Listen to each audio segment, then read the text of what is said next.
Welcome, dirty peasants, to episode 33 of Wartwood Gazette, the Amphibia podcast. This week we'll be covering Amphibia Season 3, Episode 9, Froggy Little Christmas. I'm your host, the Maticon, and joining me today we have Pickle, Hey, Rad, what's up? Lemur, Hello. and Nick. Hey guys. So thanks guys for coming on tonight. So I don't want to say officially, well, we are officially in the hiatus, for who knows how long. There weren't really any news this week, other than the crew just like messing with us at the end. Yeah, Unless and I'm missing hyping something. and hyping this episode. Which it deserves. Right. And I guess we can go into like the episode right now, right? Yeah, I don't think there's pretty much anything else that we could talk about in the preliminary. So yeah, I think it's safe to say that we can go ahead and start discussing. Okay, we'll get into that. So let me pull up the credits for this episode. Okay, so we have Froggy Little Christmas, directed by Jen Strickland, Kyler Spears, and Roxanne Cole.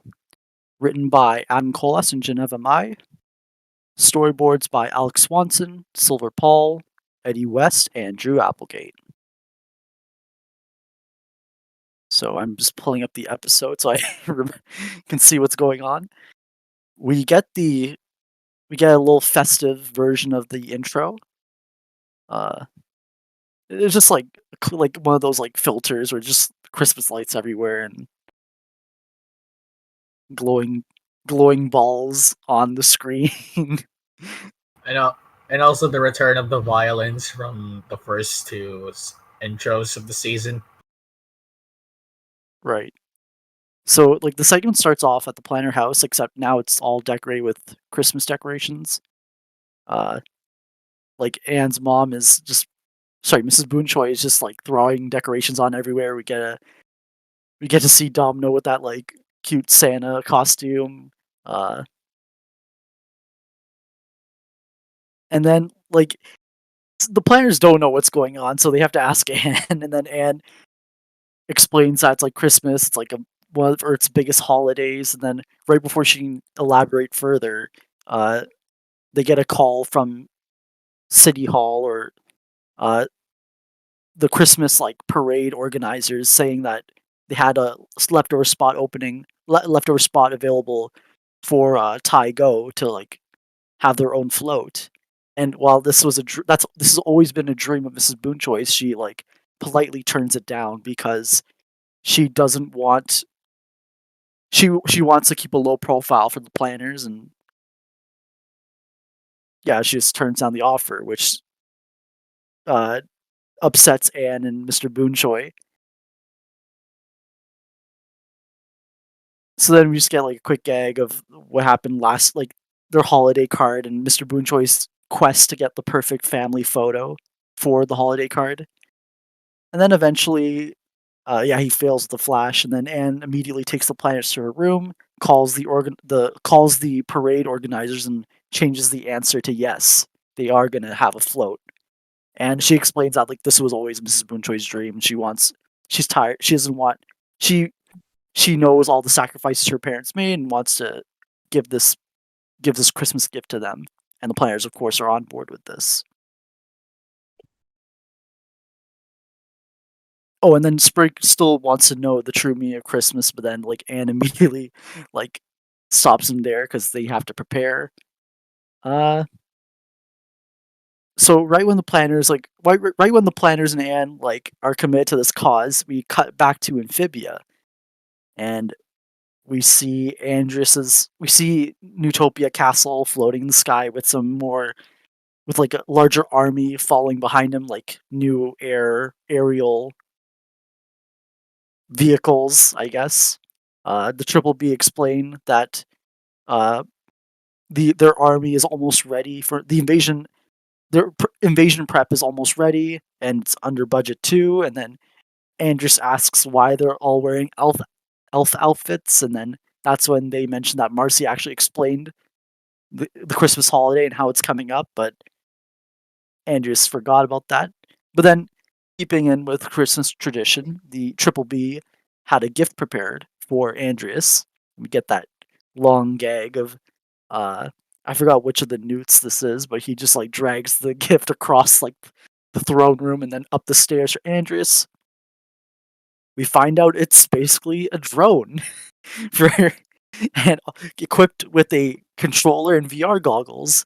So Andrus, it's a new model that they were working on. They just need to do some testing before they can approve it for mass production.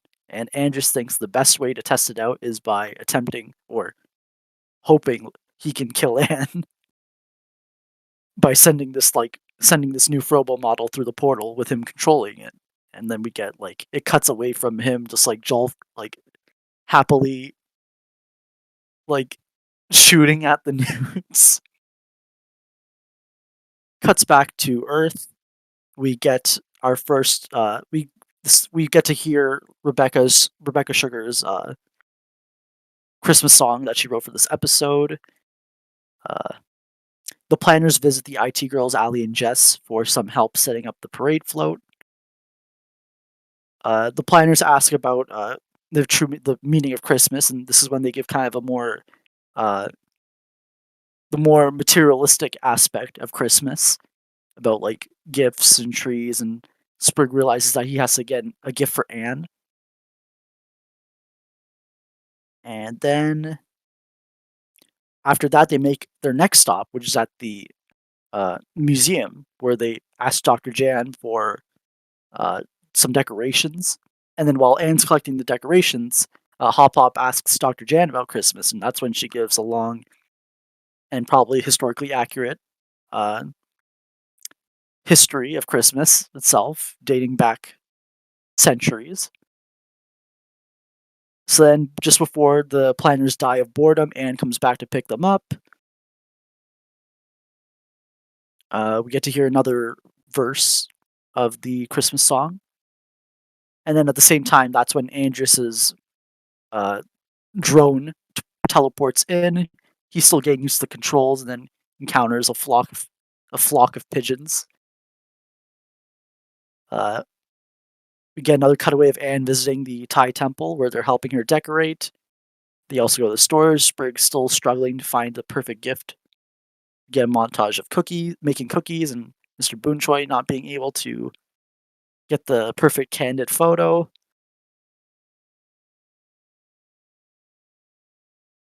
And yeah, like a few nights go by, we're getting closer to Christmas Eve. And then eventually, like, Anne reveals to the parents the float, all created with a mix of Christmas and Thai elements. And yeah, like, Anne's mom is super happy about she reacts as well as you'd expect. She's like super happy that she can participate in the float. Mr. Boonchoi still can't get a candid photo, and then that's when we get to the commercial break. So, yeah, there was actually a lot of montages, but I still really enjoyed. I don't want to say first half, because before the commercial break, I'm checking the time here. We were about 14 minutes in, so this is like almost as long as. This is probably like the second longest amount of uninterrupted time ahead of Toe Tack. So maybe this is the longest we've gone without a commercial break, which it didn't. It went by pretty quickly. Yeah, I liked Mrs. Boonchoi's obsession with Christmas and how much she loves the holidays. The glimpse of Andreas was nice. Yeah, all around it was just a really wholesome, like first 2/3 of the episode. And I really enjoyed it and all the gags, especially with the planners. Uh, Rad, what were your thoughts on this first 2/3? Yeah, I think as a Christmas special, I think it's very wholesome with lots of cute moments. I like how it kind of has a lot of callbacks to things that happened earlier throughout the season. So it's kind of a good way to you know it's a good culmination of everything that happened. And uh, I also like how the IT gals have a bigger role in this special than they did in what was it, Fixing Frobo. And it's nice to see them and Jen back again. Uh, no Terry though, so maybe they're saving that for the next episode. And also like how they showcased a more playfully ruthless side of Andreas, because before then, when you see him, he's either evil or cheery, but here you see him just playfully shooting at his henchmen, and it's kind of twisted, but also pretty funny. Uh, yeah, I think for the first half, I think that's about it. All right, thank you, Rad. And yeah, I really liked your point about like we usually see Andreas either he's like jolly or terrifying, but here it's like a little mix of both. We don't usually see that too often. Well, at least in season 3, we got to see it a little bit more, which I like. And Yeah, and I like how you mentioned, yeah, Ali and Jess played a little bit bigger role here than they did in Fixing Frobo, which I liked. Uh, Pickle, what were you on this segment or this first chunk? I liked it. I solidly enjoyed it. There was a lot of, average Christmas special stuff with just like the whole like, oh, look at the city and the characters, but this time they're in Christmas outfits. And that's always something I enjoy seeing. Honestly, during the beginning of the credit, or not the credits, the intro, I was a little bit like, because I either thought they were gonna like do I thought they're either gonna just leave it as is or do something special. But like, I mean, the like modified intro was cool, but like, other than like a couple of things, they mostly just slapped a border on it and called it good. And I was skeptical that it was kind of low effort, but they did a whole special credits scene, so it's just like that's clearly not where their effort was going. It was about the outro, not the intro. So I forgive that totally. Uh, I gotta say, like, I'm surprised that I forget their names. Triple B made a reappearance. I kind of thought they were gonna be one-off characters, but that does kind of bring up other questions about the loyalty of the people around him. Like, we know Olivia and Yunnan kind of have special access to see exactly how evil he is, but I was wondering if that was more like they were there, they saw the attack, and they're also his like highest. It's like his highest advisor and his general, so maybe they got like more special privileges. I wanted to see how much of that like fake persona he was keeping up now that the cat's out of the bag to people who aren't like already have seen him at his most evil. And it seems like he's still very jolly and like the man child act isn't totally fake. He is like a kind of jolly person in general, even though he's totally evil. But it seems like he's not pretending that there's something else going on here. He's like, "Yep, I'm here to kill a kid," to all of his advisors, and they're weirdly okay with it. But I guess what else are they gonna do?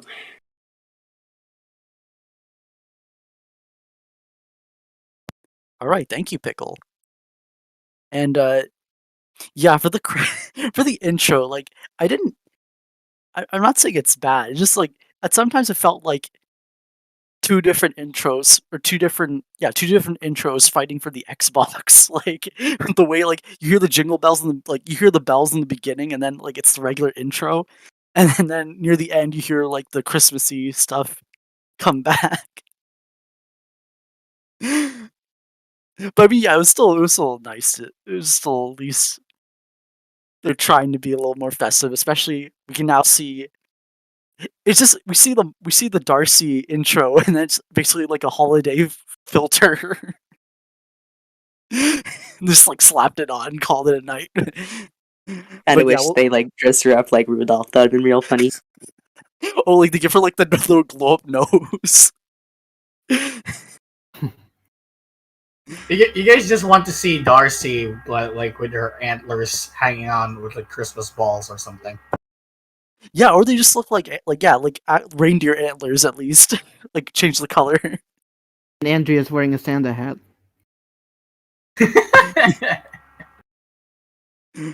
I think they could have spiced it up a bit more. Or, like, just not done anything. Seems kind of like a weird halfway point, though they went with. Yeah. But it's alright. We have the credits, and we'll talk about those later. Lemur, what were your thoughts on the episode so far? Yeah, I mean, it's nothing really that big happened in this at this point in the episode, but even then, I really really liked this first few chunks of the episode. I guess 2/3 we could say. Like, again, it's a Christmas special. Like, you don't really expect anything like plot heavy to happen, but even it's supposed to be like something that you could enjoy on the Christmas season along with like other Christmas specials. Like, even if it is a little more plot heavy than most Christmas specials, it did a very good job at like balancing. It does a good job at standing between the line of being a standalone Christmas special while also being important to the plot of the show. And in this first few chunks, it definitely leans a little bit more on the wholesome standalone Christmas special side. Like, we got to see Mr. and Mrs. Boonchoy being surprisingly to me, being very ecstatic about Christmas, but it does make a lot more sense when you get into it. But when you get into the episode deeper in the episode, but even then, I really enjoy the enthusiasm of the parents a lot. The the Planter family learning about Christmas is both funny and into their character because they spend they spend their winter seasons being frozen in ice and like being eaten a lot and being afraid of being eaten alive by a monster. So having them experience a holiday in the winter season, plot and concept, and I really enjoyed how they explored too. And Anne's plan of trying to give back to her parents after everything that they have done for her pre-amphibia and post-amphibia, it's wonderful too. Another great development on the relationship between her and her parents. Um, Again, like what Radiant and Pickle said, it's so nice to see the IT gals and Dr. Jan back. I especially really like Allie and Jess getting more of a bigger role, getting a bigger role than they did in their debut episode, because that's like the one thing that people criticize about fixing Robo, because they're supposed to be these new allies that we're supposed to get to know, but like they didn't really do much except guiding Polly and seeing in the end. So seeing them here again, participating in a slightly bigger role, is a very delightful surprise. Again, I would have liked to see Terry too, but she's probably working on the portal while on holiday, which kind of sucks and sad. But again, she's dedicated to science, I guess. Uh, and yeah, Andreas too. I also agree on all of your sentiments too. It's really rare. It's rare to see Andreas act act both cheery and threatening, because we both see it, because on previous occasions we see it separately. So Andreas's characterization in this episode is unique too. Uh, yeah, I guess not much. And there's really not much to say because it's both because these first few chunks are just set up. It's just set up for the the last chunk, while also trying to be a wholesome Christmas special. Oh, and I almost forgot to mention Rebecca Sugar's design is great. I love her. I love it, and she reminds me of someone else that I knew, and so that's also a great surprise. And even if her song is like split into excerpts, her song her song is great. This is as expected from the mind of Rebecca Sugar. All right, thank you, Lemur. And yeah, the Rebecca Sugar song was nice. I especially like the end, but probably getting ahead of myself. Nick, what were your thoughts on this segment? I mean, honestly, basically what everyone already said here. I mean, just a really great way to kick off this episode and just bring us into those wholesome Christmas vibes that we always know from specials like these. Everyone was just on point here. Mr. Boonchoy, Mrs. Boonchoy, and the Planters, Andreas, the 3Bs. Like, I don't know, everything was just really fun about this first chunk. I love Rebecca's song just like everyone else. It is really amazing just to be able to hear her sing again just not just sing again, but just like make music for a TV series again. Like, it's just really nice to have that. I don't know what else to tackle that you guys didn't already mention. I mean, yeah, it's nice to see the Thai community, Allie and Jess, Dr. J, and everyone just get together and help again. Like, it really just brings everyone together that we've met along like this journey in season 3A. What else? I mean, I don't know what else I got to put out there. I mean, just all around really pleased with this one because I really do love the fact that from like the new normal, like we all saw that this was just supposed to be like a pit stop for Anne. Like, she wasn't really here to like really reconnect. It was just to rest real quick and get back on the journey. But what really happened here is that she bonded with her family. Like, she regained that bond and made it even stronger than it ever was before. So, like, just really pleased with everything here tonight. Yeah. And not only that, but she started to trust other people too, especially adults, after what happened with True Colors and what happened with Andreas and Hop Hop. It's nice to see Anne trusting not only other people but other adults with Dr. Jan and Allie and Jess and the Thai community and Terry. It's great. Yeah. No Terry though. I mean, that's gonna be a 3 out of 10 episode, but that's gonna be a next episode. Again, she's married to science. Like, she's dedicated. Yeah. But yeah, I mean, Should have you're had definitely Dr. right Frakes. about that. Oh, Dr. Frakes, imagine that. Like, it's like, oh, it's like, where's Terry? Don't be stupid, Anne. She's working on the project. But I think Cree Summers was in this episode for like I think additional voices. Oh, okay. Also that. Wait, where? Yeah, she did. Yeah, she was. She was. Yeah. Wait, was it the kid who snatched off the dinosaur tooth? Yes. Okay. Because like I was like sort of like I knew I recognized that voice from somewhere. Okay, that makes a lot of sense.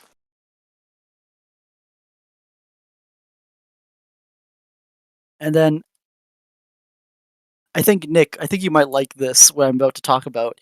Nice. I like how. Go ahead. Sorry. Oh, I like how when Anne calls back the parade organizers about like agreeing to do the float. Hop Hop's the one who questions Anne about it. And then like when Anne like gives her rationale, like Hop Hop explains that he could feel like the melancholy, which I mean, since we know Hop Hop, like we've seen Hop Hop have his like aspirations and dreams, so it was nice to see him recognize that in this case. Yeah, that's a really good observation there. Like, See, that's why I really felt like they really made the characters feel on point here. Like, all the characters acted exactly as they would in a situation like this. So, like, just, yeah, really pleased with that. And yeah, we had Mr. Boonchoi with the photos.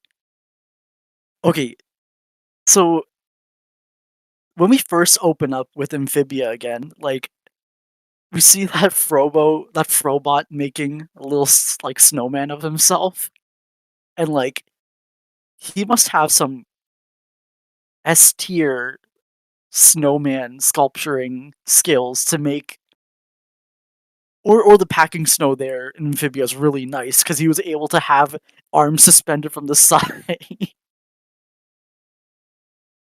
I don't know, it's just a cute thing for that Frobot before we just see this like giant armada of ships behind Utopia Castle. You kind of see like Andreas is like growing his army in the background.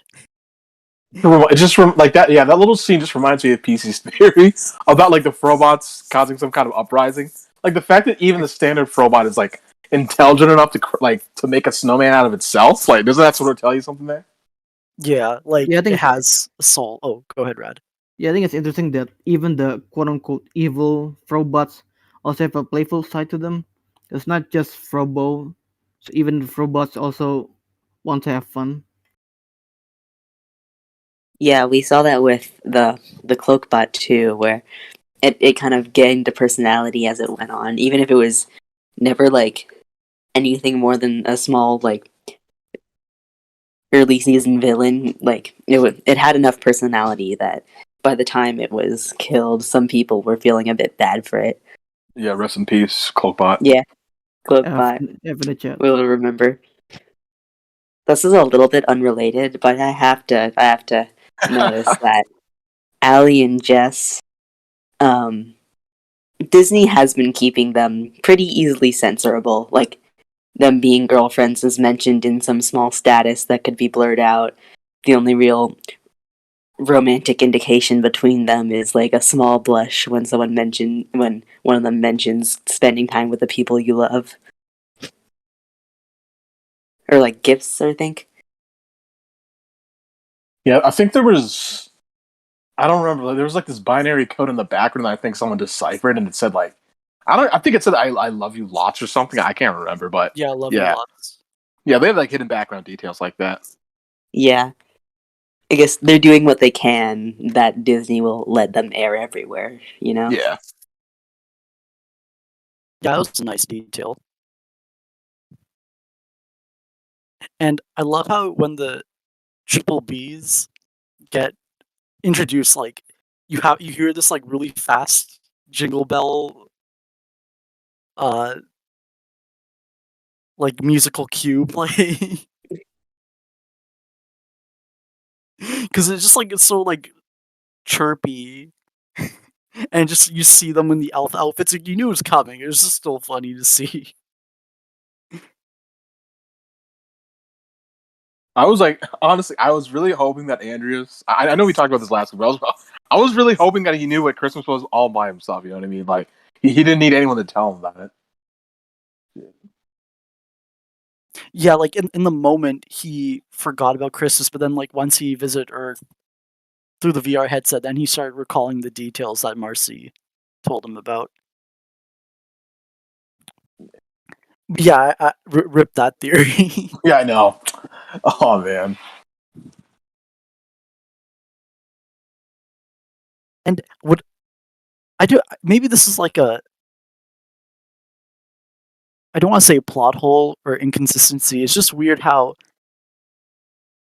the triple B, they made this prototype, but then does that mean before Andrus revealed his master plan that these newts knew about like robotics? I think it's like they made it after the whole master plan robotics became available. Right, I guess like, well, Polly was able to learn about the subject in like less than a day in one night. Yeah. I'm guessing Yeah, pretty children much. Yeah. could figure it out. Yeah, I'm I guessing. guess they're supposed to be like the super smart Yeah. advisors. Given like already the pre-existing dragonfly robots and stuff, they could probably pretty easily make something. Or not like for real, but within the context of this world, it's not a stretch. Yeah. But then Yeah. that goes to show you how intelligent Polly is when she made Frobo in a cave with a box of scraps. Oh, nice. Also, Yeah, speaking. Oh, go ahead. Also, speaking of Frobo, I like how when Anne goes to the garage to work on the Christmas decorations, he turned on Frobo, and I thought that was just for lighting, but then I noticed there was a lamp at the door, so he didn't just turn him on for lighting. He she just she wanted him to accompany her. I think that was kind of sweet. Damn. Oh, So I was about to make the point. Like, are they making Frobo sleep in the garage? Like, I was about to ask that. Like, when they're sleeping in Anne's nice, warm, comfy room, Frobo's in the garage. Like, come on. When do you guys think that Frobo will get that RC form? Do you think it's going to be like an episode of its own in which Polly finishes off the robot, or like a small background thing with some big reveal when it's needed? What do you think that's going to be like? I the mean, sooner the better. yeah, I know Matt was hyping up the transformations that Frobo would undergo, so I'm expecting something just coming out of a montage or something, I guess. Yeah, I'm not sure if we'll get another segment dedicated to Frobo. I hope we would, but with how much is left, I think it might be a quick thing for like RC Frobo, and then maybe to help save the day, we get a teaser of what Polly's working on in the background. I hope. I'm thinking it's going to be like a B plot at most. Okay, yeah, that'd be Yeah, nice. yeah, I can see that. And yeah, we covered Andrus becoming a gamer. We'll get into that more later on too. Uh,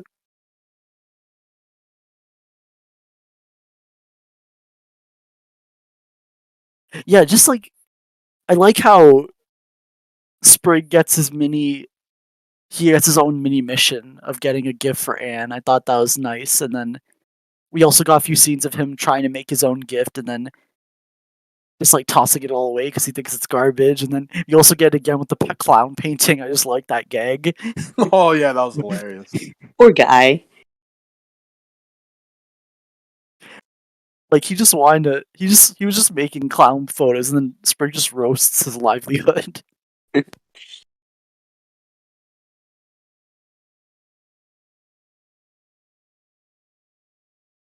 I gotta say, it was. Or are we moving on to maybe the final No, we're part not, of the episode Pickle. now? Yeah, we gotta like claw away at everything we can with this one. I really like how when Sprig looks at Anne, you see Anne just like enjoying herself dancing in the background, and then Sprig just Oh yeah, suffering. yeah, that was like a really adorable scene, just seeing her have fun right there. There was some very good Spran moments in this episode. Yeah, definitely. Yeah, honestly, yeah, season 3A had a lot of that, right? Like it really carried that energy over that we were sort of missing in season 2B. So I really enjoyed that. Like especially in this episode, like Froggy Little Christmas had some of the most heartwarming scenes between Sprig and Anne that we ever saw. Yeah. And then when we got to the museum, I like how when they're walking through the museum again, like Anne is holding like Hop Hop in Sprig's hand. I just thought it was like a cute thing. We're just like guiding the Yeah. family through that. Yeah, I guess she really took on the caretaker role right there. Yeah, she's practically used to it at this point, I'm guessing. Yeah.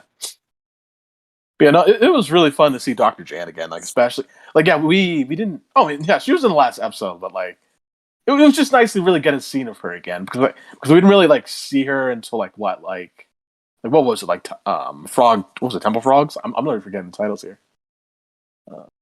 Like we saw her in Temple Fight the Museum, Temple Frogs.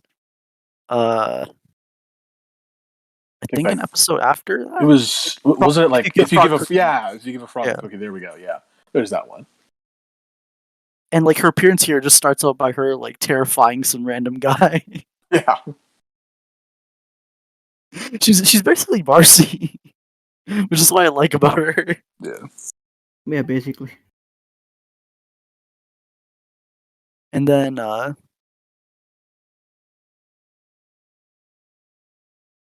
we got that gag of Anne like collecting stat. Like I'm surprised. Like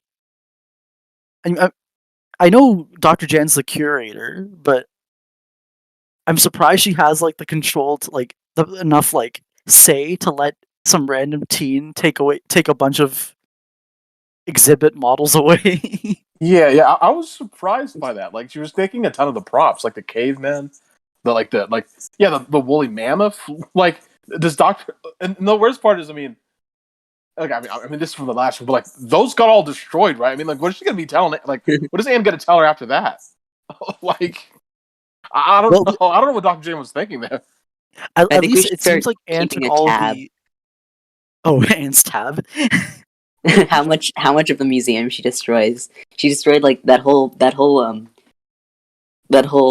like fossil, the giant T-Rex fossil or whatever it was, and now she destroyed like a bunch of props and possibly real stuff.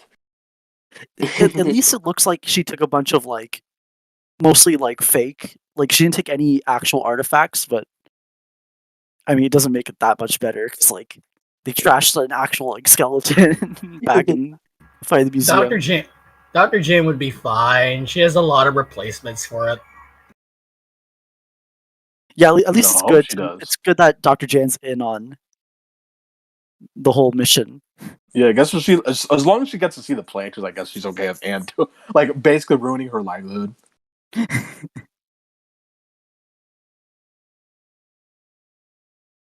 Oh, and apparently the like Wartwood or Amphibia has a similar holiday called, I think it was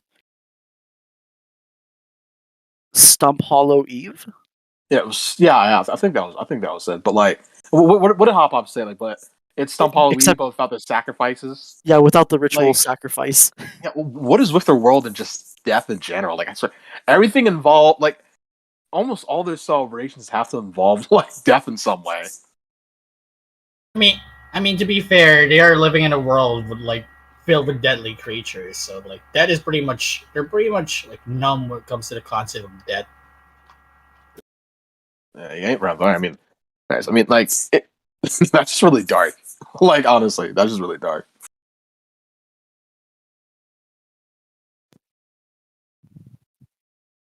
And then, we got two gags of the close-ups on Sprig. Well, the first one's like him not getting the like gift for Anne, and then the second one where his like brain is huge. It's pretty much like the most grotesque SpongeBob gag that they had in the show so far. Yeah, I don't know which one disturbed me more, like them, like the realistic versions of the planters, or that scene right there. Like both were just horrifying to me. I'll take the one with Sprig and his enlarged brain, because that that one has like nerves and stuff. Yeah. Oh yeah. I can get used to like the realistic planters, but not the giant brain one though. Yeah, that was disgusting. The realistic planters are actually funny. Like I don't find them disturbing at all. I mean, yeah, like it's both funny and disturbing. That's something to say. I knew it was that disturbing. I mean, it was just like realistic frogs. It was kind of like disorienting in a funny way. Yeah, I think that's the right word for it. It's not really disturbing, but more like disorienting. No, because like what ruins it for me is I start to imagine that this is what they look like on a daily basis, and I can't find them adorable anymore. Like Sprig, like imagine like Polly. I can't see it looking like that every time. Yeah, I know. It just ruined it for me. Okay, Polly is actually horrible. Like she looks like a beanbag. That's a robot. That's like a robot chicken sketch idea.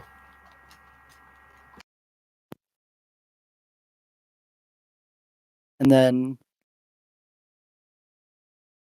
we got a lot of. We get to see like the planner's eyes again, like their actual like eye colors when Anne brings out all of those like mannequins or not mannequins props, and that freaks me out more than like some of these gags. Like I'm not used to seeing their eyes, their eye. What's it called? The part between the Irises. yeah the irises. Yeah, the iris. Yeah, you're just so used to being like dots instead of detailed irises. Yeah. And then we talked about Andres. He's drinking some kind of like energy drink that had like the Zaptopede on them. Yeah, his gamer Gamer fuel. fuel. Yeah. Monster Energy. Zaptorade. But I just feel bad for Triple B. Like they've basically become his slaves. Like my They're all mind just dead goes. now. Yeah. Well, yeah, he was literally he was shooting at them. Lying on the ground unconscious. Yeah. God. Well, and when it cuts back to the like when it comes back to Andreas, like you just see all the Triple B's bodies like smoke smoke coming from them.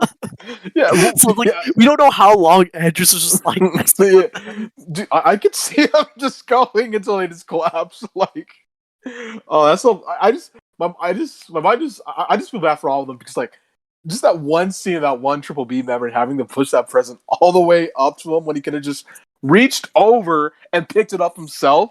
Like, how did he go from like this happy jolly king in like what was the episode like? The planners check into like this giant douchebag. He's always been a douchebag. He's just very good at hiding it. Yeah, true. Like I still, even so, I know that he's evil. I still feel like I'm getting used to this whole new persona. yeah, and just like complaining about the controls is a very gamer thing to do. Oh, I like that little gag with the bug gone, and then just crashes its way through. Amphibia loves its like the literal gags. I don't know. I just love how they describe it. Oh yeah. Yeah, I just love that they basically took him out of the episode until like the last chunk like that. Just one small scene of him actually getting on Earth, and he's gone for the next 10 minutes. Oh right when he hits the sign, yeah, and then we don't see him. He's just straight up gone, and like no, and this episode basically implied that he was searching for them for days and he couldn't find them at all. Yeah, he couldn't find Anne for like a few days until Anne decides to be a dumbass and just scream her name. Oh yeah, we'll get into that second half. I think we talked about Frobo Sprig trying to get a gift.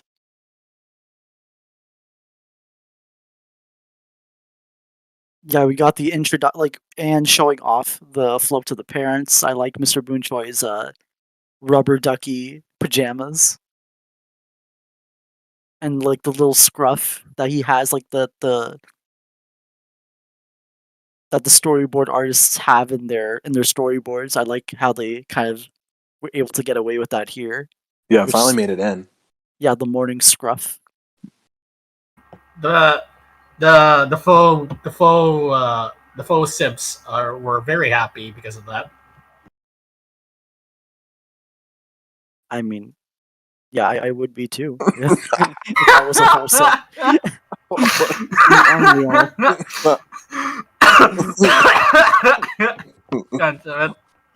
Oh, we get that reindeer gag of just that thing just descending from the sky. Yeah, it almost killed Sprig and Foe, right? Yeah, that was hilarious. He was like, "I'm sorry, Santa," or something. Yeah. They should have secured that more the first time. But I think we can get into this. Actually, the photo gags. I like how the first one with the flash, it looks like one of those horror. I forgot what. I don't know if it's a common trope in like horror movies with like the green effect. Is it Poltergeist? I think it's like a cryptid thing. It's like a night vision thing. Oh, okay. Yeah, I just liked how like the planners looked in that, and then another one where in the kitchen, I liked how when they're making cookies, like all the planners are just like all cozy in Anne's bed before the parents barge in, and then Polly added like cricket legs into like into the batter, and we It's kind of saw funny to know that uh, the whole eating bugs thing is sort of getting adopted by all of the Boon Choys now. Yeah, it's growing on them. Yeah, yeah, you it's gotta like get that crunch. it's infectious. First they got Anne, now they got the parents. Well, I mean, to be fair, Thai people have been eating like frogs, so I guess crickets and bugs aren't really, Yeah. that different from them. Where's our episode where Anne Boon Choi cooks and eats the planters? Honestly, That's the secret lost episode, the secret ending. I'm just surprised. Like, there was never a joke about eating frog legs in the first 9 episodes here. Like, I always expected there just to be this one small gag, but like they never did it. Maybe S&P put the kibosh on that one. It's like Yeah, I'll let's think of tolerate kids getting stabbed, but I won't tolerate our main characters being implying that there's cannibalism here. So like, I don't know. They already had the Cannibal Inn episode. Oh right, yeah. Like, so, Yeah. Yeah.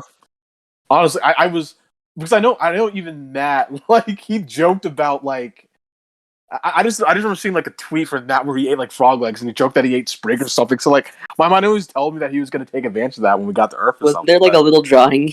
Eat me, Yeah, I'm yeah, delicious. there's that, yeah. There's probably a storyboard out there that hasn't been seen where like it was shown like the planters are looking at frog legs or something, and Anne gets like embarrassed by it.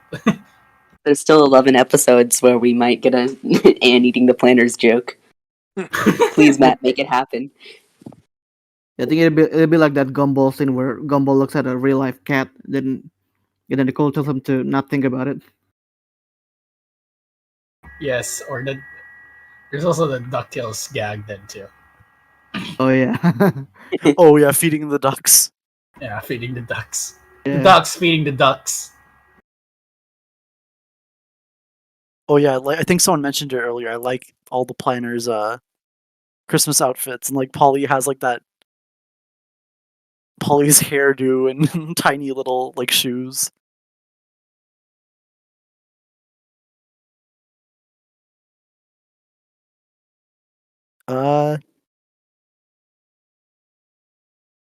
Okay, I'm trying to see what else we can have. If we need to cover. Hop Hop's reindeer outfit.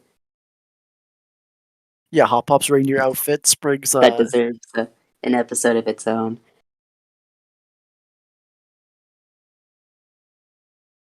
like I like how Sprig's outfits always feel like there's not much change. Like I guess because as long as he's wearing a hat, like you still get that like feeling that he's like his silhouette looks like complete.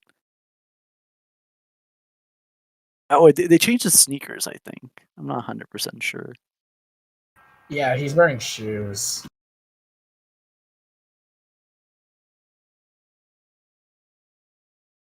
Oh, I and do Polly like has. Mask too. He's not wearing a mask anymore.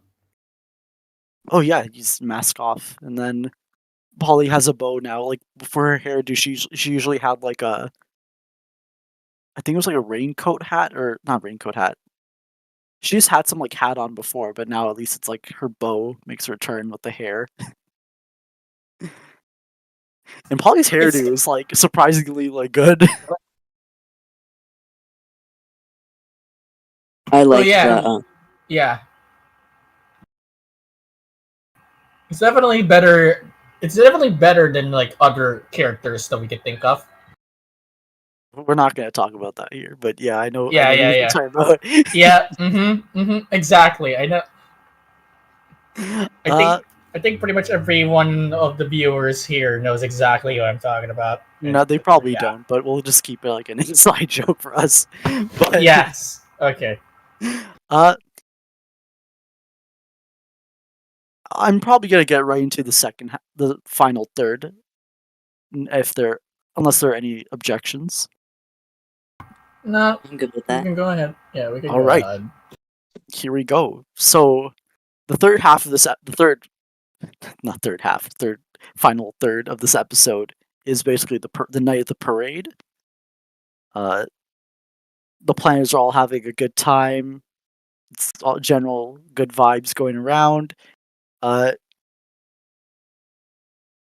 we kind of get an explanation, like Anne thinks that Mrs. Boonchoy is sad for some reason, but she's actually just like happy that she was able to like be a part of the parade because a lot of her I'm trying to think of the best way to put this. When Mr. and Mrs. Boonchoy moved from Bangkok, they kind of felt it was like it was hard to adjust, and them being part of the parade and like Christmas is usually the time where it feels like she finally fit in. And yeah, it was a really nice moment between her and Anne. And then as this parade's going on, Andres has been searching for Anne for days, and then he just happens to come across the parade and sees like the Boonchoy name on the sign, and Anne's just screaming out her name. I still don't understand why she did that.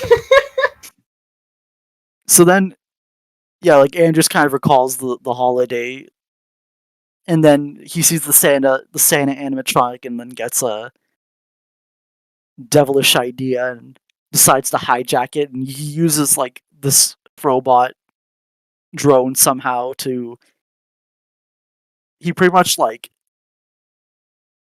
he, he put like a bunch of nanites he puts a bunch of nanites into like the Santa animatronic and pretty much transforms it into his own like robot Santa killing machine. And just like right when Mr. Boonchoy thinks he has like the perfect candid photo, like that Santa robot like does a 180 neck turn and greets the Boonchoys before coming out of its seat and starts and just laser destroys the float behind him with a like laser blast from the eyes, and it pretty much reveals that Andreas has like transformed this robot with a bunch of new upgrades to kill Anne. So hijinks ensue. We get a chase. Yeah, it's pretty much a chase down the city where Anne and the players are trying to throw a bunch of stuff at Andreas, but he's not stopping.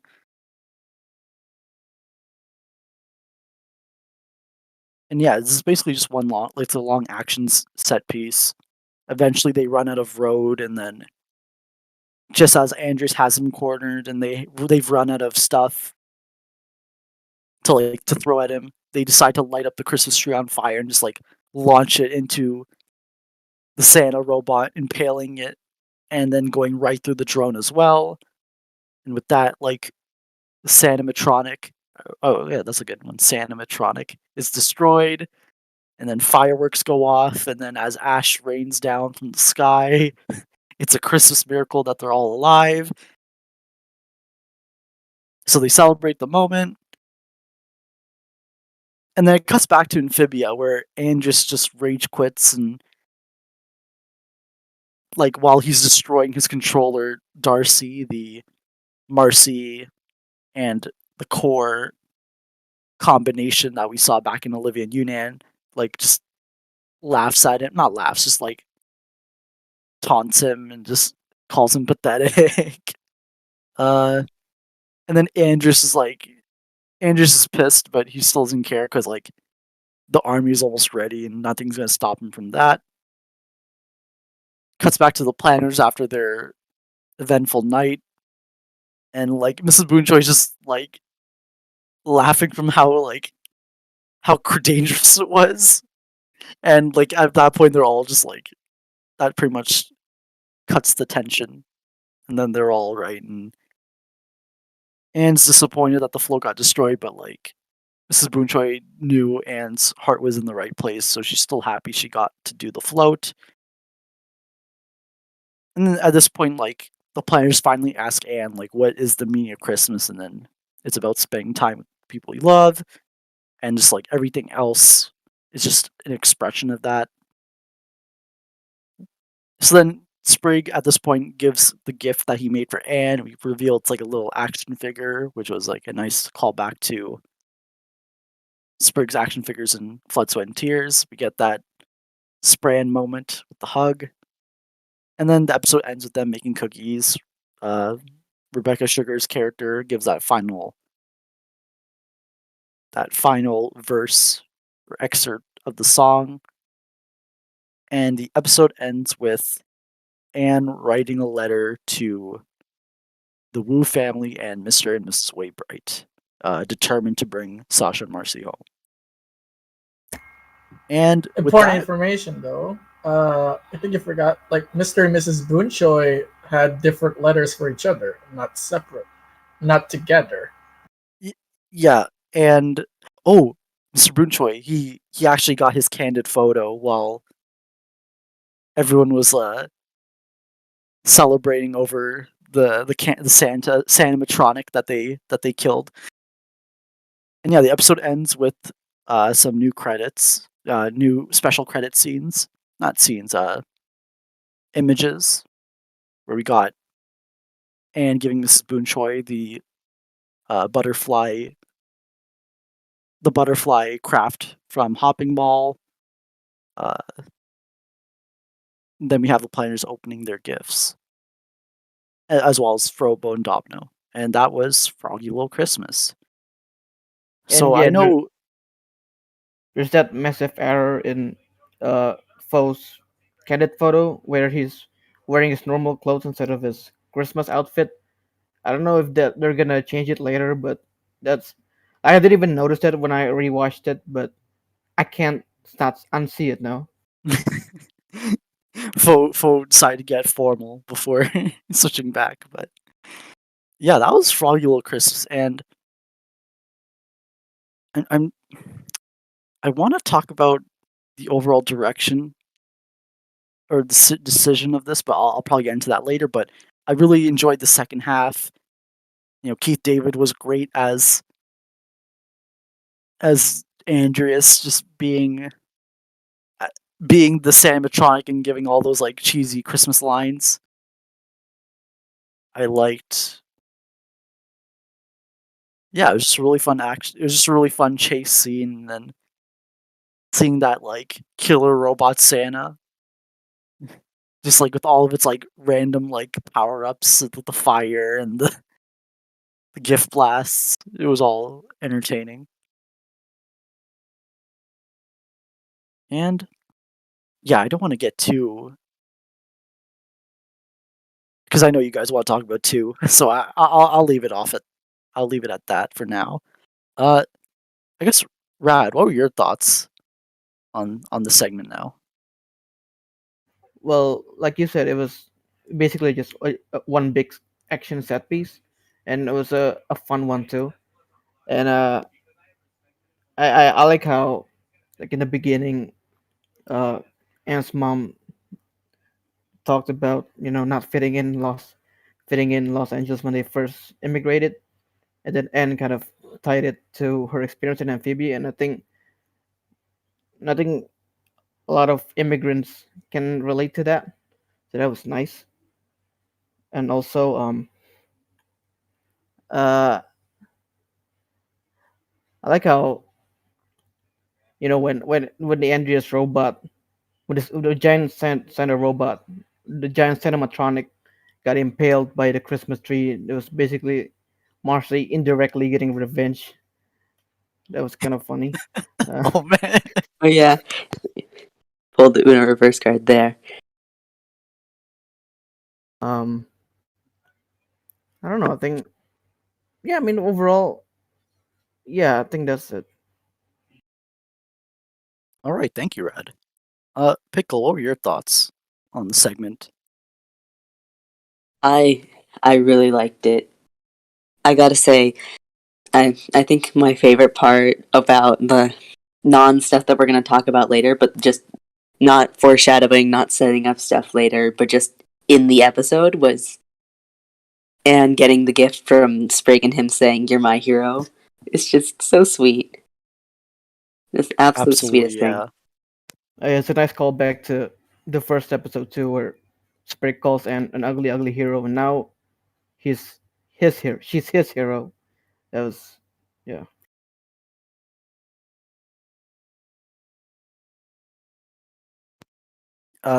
Anything else, Pickle? Oh yes, there is more. Mr. Boonchoy really needed that W. Good for him, honestly. Finally getting something good happen to him in this show. I really hope we get like a Mr. Boonchoy centric episode soon, or at some point. He's probably my favorite human we've met on Earth. Yeah, I'm happy he got that win, especially. I just Yeah. want to believe that he just went back to formal wear just because he could. Can we talk about the significance of like photos in the show though? There's so many important photos. We've got the like Battle of the Bands one. We've got this one now. All the like communities have been captured because we've got the old friendship and then the like new photo for the friendship. And then we've got like the Wartwood community, and now we have like the Planters and Boonchoy kind of family photo. Oh yeah, Wow, that's yeah, nice. I didn't think about that. Mm. Yeah, hey, right about I that. like that prank theme. Yeah, all we need now is like Anne and the Planters posing with their new allies, and it's all complete.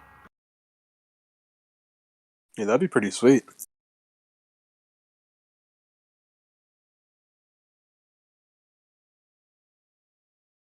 I guess Lemur, what were your thoughts on the rest of the segment? Yeah, well, in the grand scheme of things, like it's really nothing much happened, with the exception of Andrea's appearing. Like when it comes to like driving like the main plot forward, it doesn't do much, but for what it did try to do, it did it exceedingly well because for me, it's like Froggy Little Christmas is like 70% more about trying to be a wholesome Christmas special that also ties all of the things that we've learned and seen from season 3 into a nice little package of wholesomeness and Christmas cheer. Uh, I really, as for the second half, third, yeah, third, final third, I really like Mrs. Boonchoy's explanation of why she and Fo love Christmas so much because, like he said, like Christmas is the only time of the year where she can feel like she can fit in with the bigger part of the community, and not just the Thai community, like the Los Angeles community of of Los Angeles, and like to me that it's so sweet because I think that really, I think that does a fair job of trying to summarize what Christmas really means to a lot of people. Like some people may say like Christmas isn't is all about giving gifts to people you love, or like or trying to get something like that. But for Mrs. Boonchoy, it's all about trying to belong in the bigger scale of community, and like I really, I really adore the idea of Mrs. Boonchoy's. One of Mrs. Boonchoy's desires is to participate on something bigger. Like she doesn't want to do everything for herself. She wants to do it for her family and for the Thai community, for other people, and like it's so sweet too. And Andreas as a main antagonist is as always great. He's not as threatening as he was in True Colors. Of course, he isn't, like because it's more of a combination of his jolly side and his sinister side. But even then, it's always great to see Andreas in an opposing role because his presence alone makes every episode that he's in even more important than an ordinary episode is.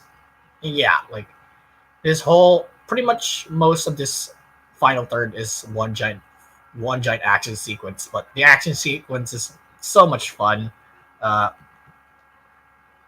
Again, like I just enjoy Ali and Jess participating in the fight, even if they're just the getaway drivers, and the whole family working together. It's always great.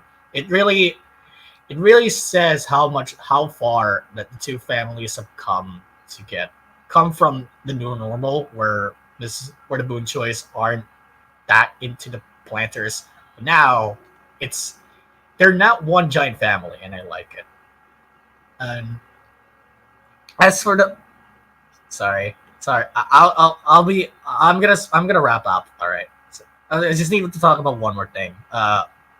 Aunt Sprig's gift for Anne, which is the action figure that he uses to make in Wartwood. Yeah, it's Oh yeah. remember that remember that bit where we talk about Sprig's room becoming foreshadowing.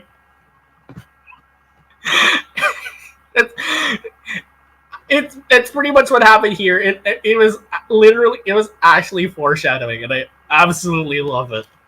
Yeah, I'm It's happy that I came wonder to if it was fruition. like something they had planned, or it was just like a, "Hey, we're doing this. I have a good idea for what the gift should be." It could call back to an action figure thing. Like I don't know what the order here was. yeah, like again, like I thought it was just a joke, but like damn, it actually turned out to be a like actual foreshadowing, and it's both a surprise. It's surprising and sweet. And again, like you guys said, Sprig calling Anne her hero is coming from a long way from Sprig's calling Anne a hero, a ugly hero. It's a great spread moment, and it's going to hurt, and it's going to make the eventual separation even worse. Oh shit. Thank you. I'm sorry for No, rambling I again. know, I know. That's fine. I was gonna bring that up later on too. Uh, I guess Nick, what were your thoughts on your overall thoughts on this episode? I mean, Without just like without the final scene. Yeah, go ahead. Sorry. just like what everyone said here, like just like for me, this was like really just the chunk of this is really where the episode just felt so damn satisfying to watch because there's just payoff after payoff after payoff here. Like payoff you'd get from like from season 3 and payoff you get from season 1, season 2. Like just like all around just so rewarding to watch. And I was just so happy with all the wholesome scenes here, all the comedic scenes. Just like I was just smiling all the way through. So it was just a really nice way to close out Froggy Little Christmas. Like I think one of my favorite parts was just the little exchange that Anne and Andreas had at the end of their fight. Like when she said, "Hey, Andreas, Merry Christmas." Then Andreas he was like, "Oh, hey, thanks." like the fact that he actually took that And as he's a like, "Wait, compliment. no." Yeah, And that he was just realized great. what's going on. Yeah. Yeah, that was just great. I just love that. Like the fact that that's just the energy from Amphibia I really enjoy. Just the fact that like they just perfectly weave in comedy into like slightly tense scenes. Like I really love that. There's just that Amphibia energy right there. Yeah, I really love that small scene between Mrs. Bunchoi and Anne too. Just it's just so nice. Just nice parallels to Anne's journey in Amphibia with Mrs. Bunchoi's journey in America. Just both of them trying to find a way to belong in this world, and Christmas being that celebration for Mrs. Bunchoi. Like now I'm just the more I think about it, like I really like how Lemur put it. It just makes me appreciate it more and more how Anne helped her mom get this thing because it was super important to her too. So I'm just really happy that she managed to get that. Yeah, I don't know, just all around, just a great way to close out this episode. Just yeah, it's like I really enjoyed the first half, but like this is what really made Froggy Little Christmas like one of my favorite Amphibia episodes, hands down. There's also I gotta mention like Ms. Boonjoy and the whole "we're just glad to have you here" sort of thing. I wasn't really the show kind of like the happiness makes you kind of forget that Mr. and Mrs. Boonjoy had been living without their kid for 5-6 months, and then little moments like the bit in when the Thai community and here when you realize that they're just glad to have her home. They didn't know if she's gonna be here for the holidays. Yeah. Kind Yeah, it's like those little bits. of get back into reality. Yeah. Yeah. I didn't even think about that. Yeah, like it's just when you ponder on those like little moments there, it does make you feel a little sad, doesn't it? But I guess that's why it's really important that they're getting to enjoy big celebrations like this. Like I'm really glad that this all worked out for a mom. And that scene at the end that we're going to talk about later definitely brought attention to like not everyone's so lucky, and Anne knows that. Yeah. Yeah, and But are we? Oh wait, okay. Sorry, I'll let you go. no, we have plenty to talk about, Nick. Before that, No, I was just I was just gonna. I don't know. I can't get that one. Darcy scene on my head, but like I'll let us go for everything else before we even touch that one. okay, like I like how the moment Hop Hop decided to become a director, he immediately became his acting skills immediately dropped. Yeah, like you could have just. It was one. Just say "ho" like one last time. Like I love Polly getting frustrated with him too. Like did she go? Ah, aren't you an actor? Like that was hilarious. Like Line. I don't know what Hopper was doing the whole time. His best. Yeah, I guess so. Like, yeah, seriously, like you're so right about that film. As soon as he decided he was going to become a director, his acting skills just dropped. I don't like. It's hilarious. And right when we cut to the night of the parade, there's a billboard ad for a Hallmark movie, or well, here it's called a Walmart channel presents a hunky lumberjack for Christmas. So it's just a parody on the Hallmark Christmas movies. Was that what that was? Oh, okay. I didn't note that. I thought they were just parodies or something that. I thought they were just make up things. And then we talked about the Anne Boonchoi name thing. Oh yeah, and even though that message when the Sandmatronic is getting controlled by Andrea says ready to rock, it also says that in Utopian language. That could be translatable if you wanted to. It's been a while since we have Utopian language that is actually translatable. Yeah, not since Flight of the Museum, right? Yes. Yeah, it's been a little while. I'm glad they're still keeping that up. Like that's pretty nice.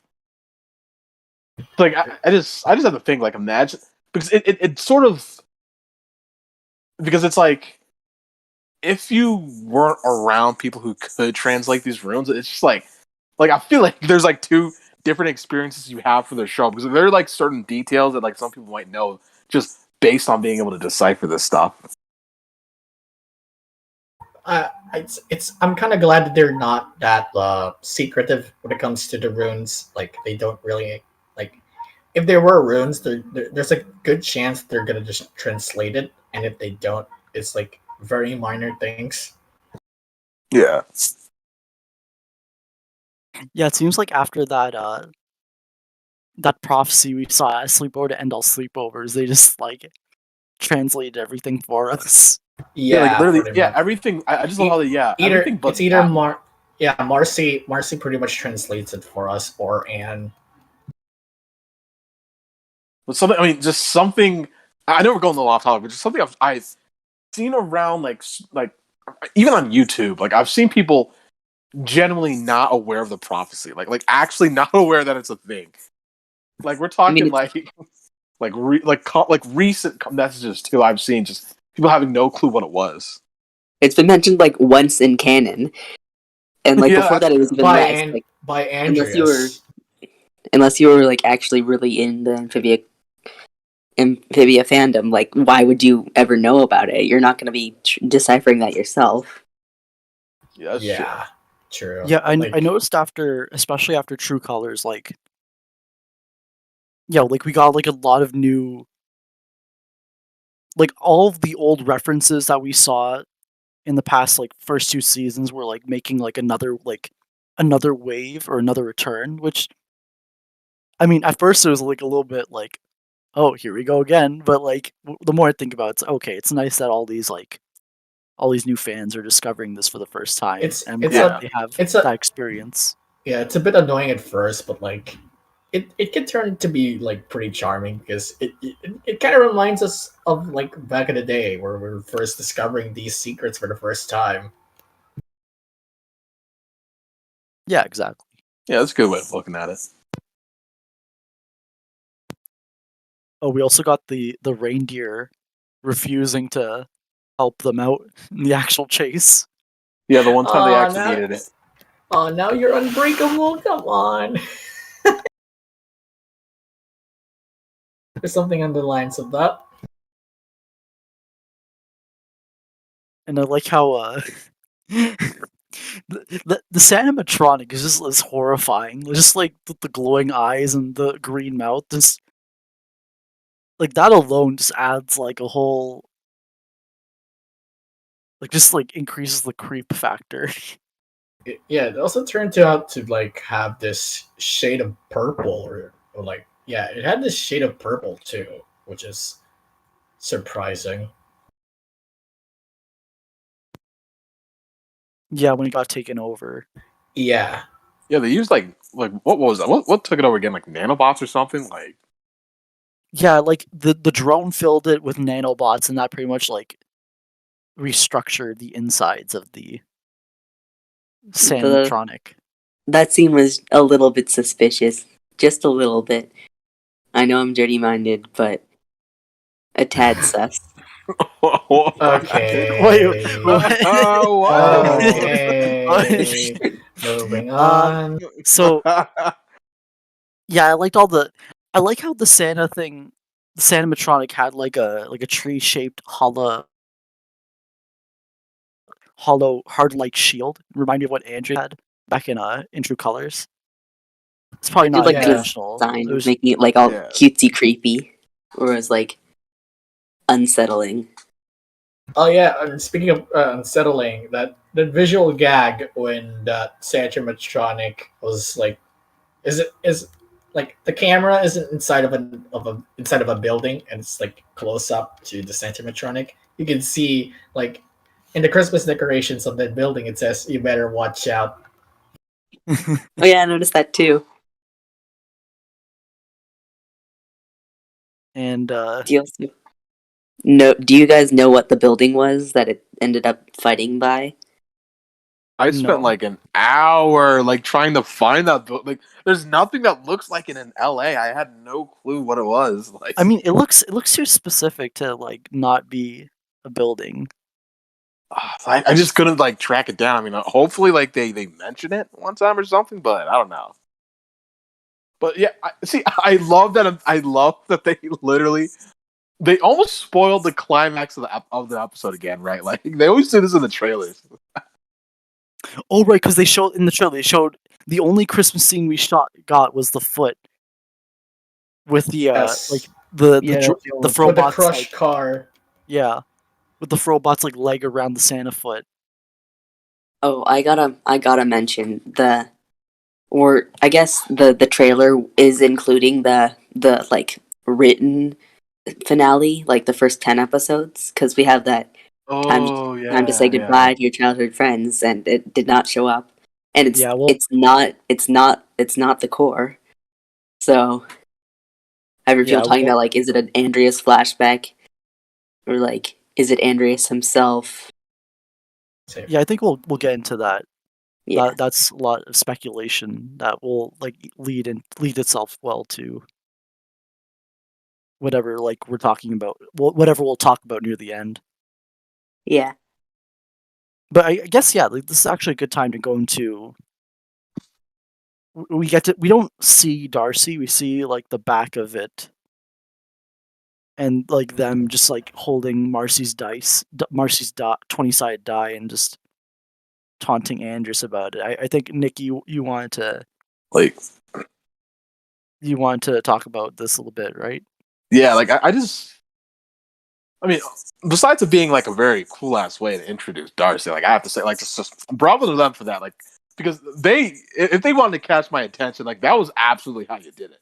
But like I just have to say, like it is, I just I feel like their relationship is like between like the core and Andrews, it is really changed since the first Temple and Livia and Unan because they're supposed to be Andrews' lord, right? Like their master, and like would someone's master really jeer at them like that? Like mock them like that? Like you think they'd be like, you think they'd just call Andrews a fool and wasting time right now or something, but instead it's like more playful of him or something. And I feel like that has, I mean, okay, well, now I'm getting to speculation, but I won't do that. But like, yeah, I don't know. It's just, I don't know, it was just very striking to me. And I feel like this might lead into something, but like, I can't say what. I'm just betting that this has to do with Marcy being the host, like as if there's some kind of like influence she still has. I mean, the core, like, it was playing with Marcy's 20-sided dice, so clearly there's still some Marcy in there.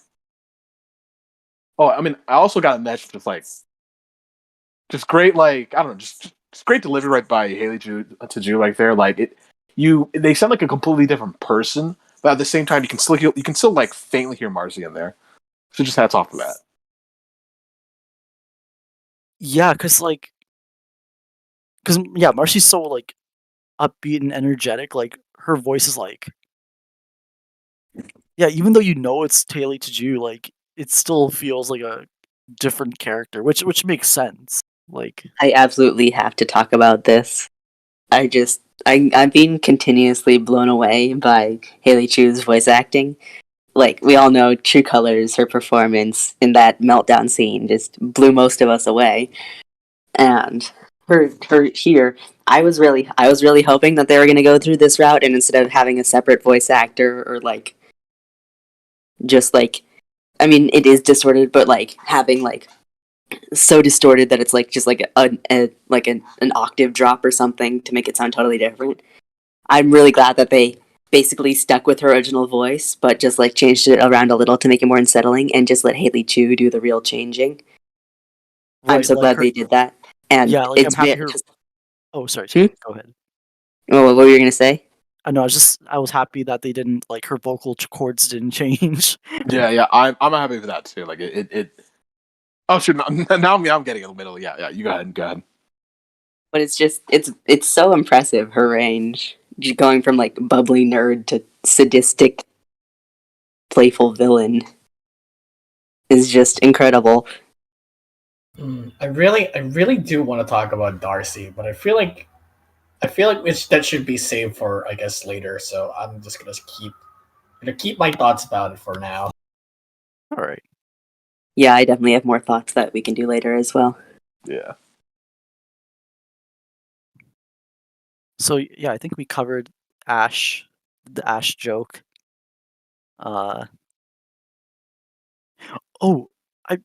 Very early on in the episode, it showed like a single snowflake falling, and then Oh yeah, lit on fire. Let's just touch like the mailbox, right? yeah, was that? Oh, Yeah, that was hilarious. Do you think Like, that was it's an not LA snowy. joke about like? I think it Yeah, is because they have like I think no, it is. yeah. Like didn't in the Rebecca song, like I didn't she say like something about like 70-degree weather or something? Yeah, apparently the lyrics were supposed to be like references to Christmas movies. I mean, I don't know all of them, but like I know there's a reference to Krampus or A Christmas Carol or something like that. Like each Yeah, lyric is a reference. yeah. I think so. Yeah, maybe like that. Because I was thinking that was just like the second verse or something, like. oh, right. When the old man confronts his morality or something, is that probably talking about Scrooge? Yeah, that's what I thought too about when I saw that line. I thought it was about Hop Pop. Yeah, at first I thought That it was or about Hop Hop-Up, Up. but when you mentioned that like maybe it's like referencing other Christmas movies, then that would fit Scrooge a lot more. Yeah. Hmm. I mean, that's I the mean, only one I could really recognize myself. I mean, there was like a mention of like fried chicken or something. Like I yeah, had that's no what. clue what that was supposed to be. Bucket of fried. Yeah, Dinner with a bucket of fried chicken or something. Yeah, I don't think I've ever seen a Honestly, Christmas special of that. I cannot remember any of the lyrics. Whenever like songs start, my brain turns off, and I'm just lost in the vibes. Yeah, same here. Unfortunately, or Yeah, same fortunately, here. I guess. Same here. I've like listened to it like a million times, to even like just barely start to recite some of the words. Like I'm just like, yeah, I just get lost in the vibe. I really hope they put it on Spotify. I'm like begging them, please. Yeah, this just needs to go on. We definitely skipped over some parts, right? Because gets cut off. Yeah, it just gets cut off by the episode. Then we get back to it again. Then it gets cut off again. Like I guess we got to see the end of it, which is pretty nice. But like we're missing a good chunk in the middle. Yeah, there's definitely more to it because in the second verse, like it resolves in a different note than the first and the third verse. So there's definitely like a bridge between the second and third verse. That's usually how these like 3 verse songs go. So there's definitely more to it. Yeah. I really hope they do release it soon, though. Like, I just need to sit down and listen to it. Yeah, according to the lyrics, there's like Krampus, Christmas Carol reference, and Rudolph reference in the second verse.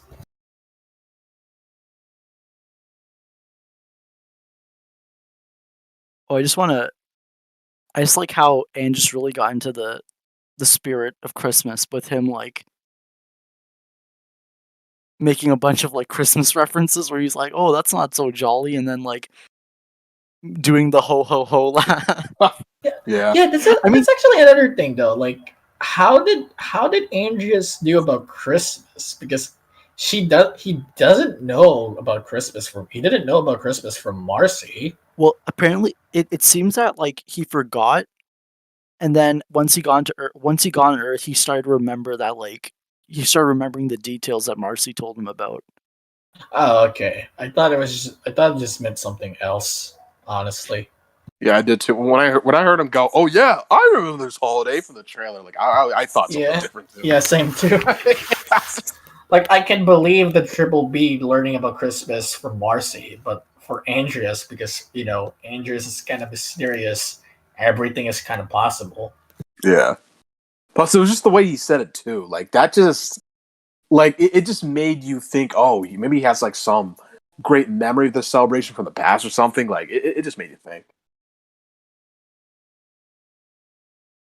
And like Keith David would make a decent Santa Claus. It's just like, but then you realize that he's also known for voicing like the sadistic, like terrifying villain.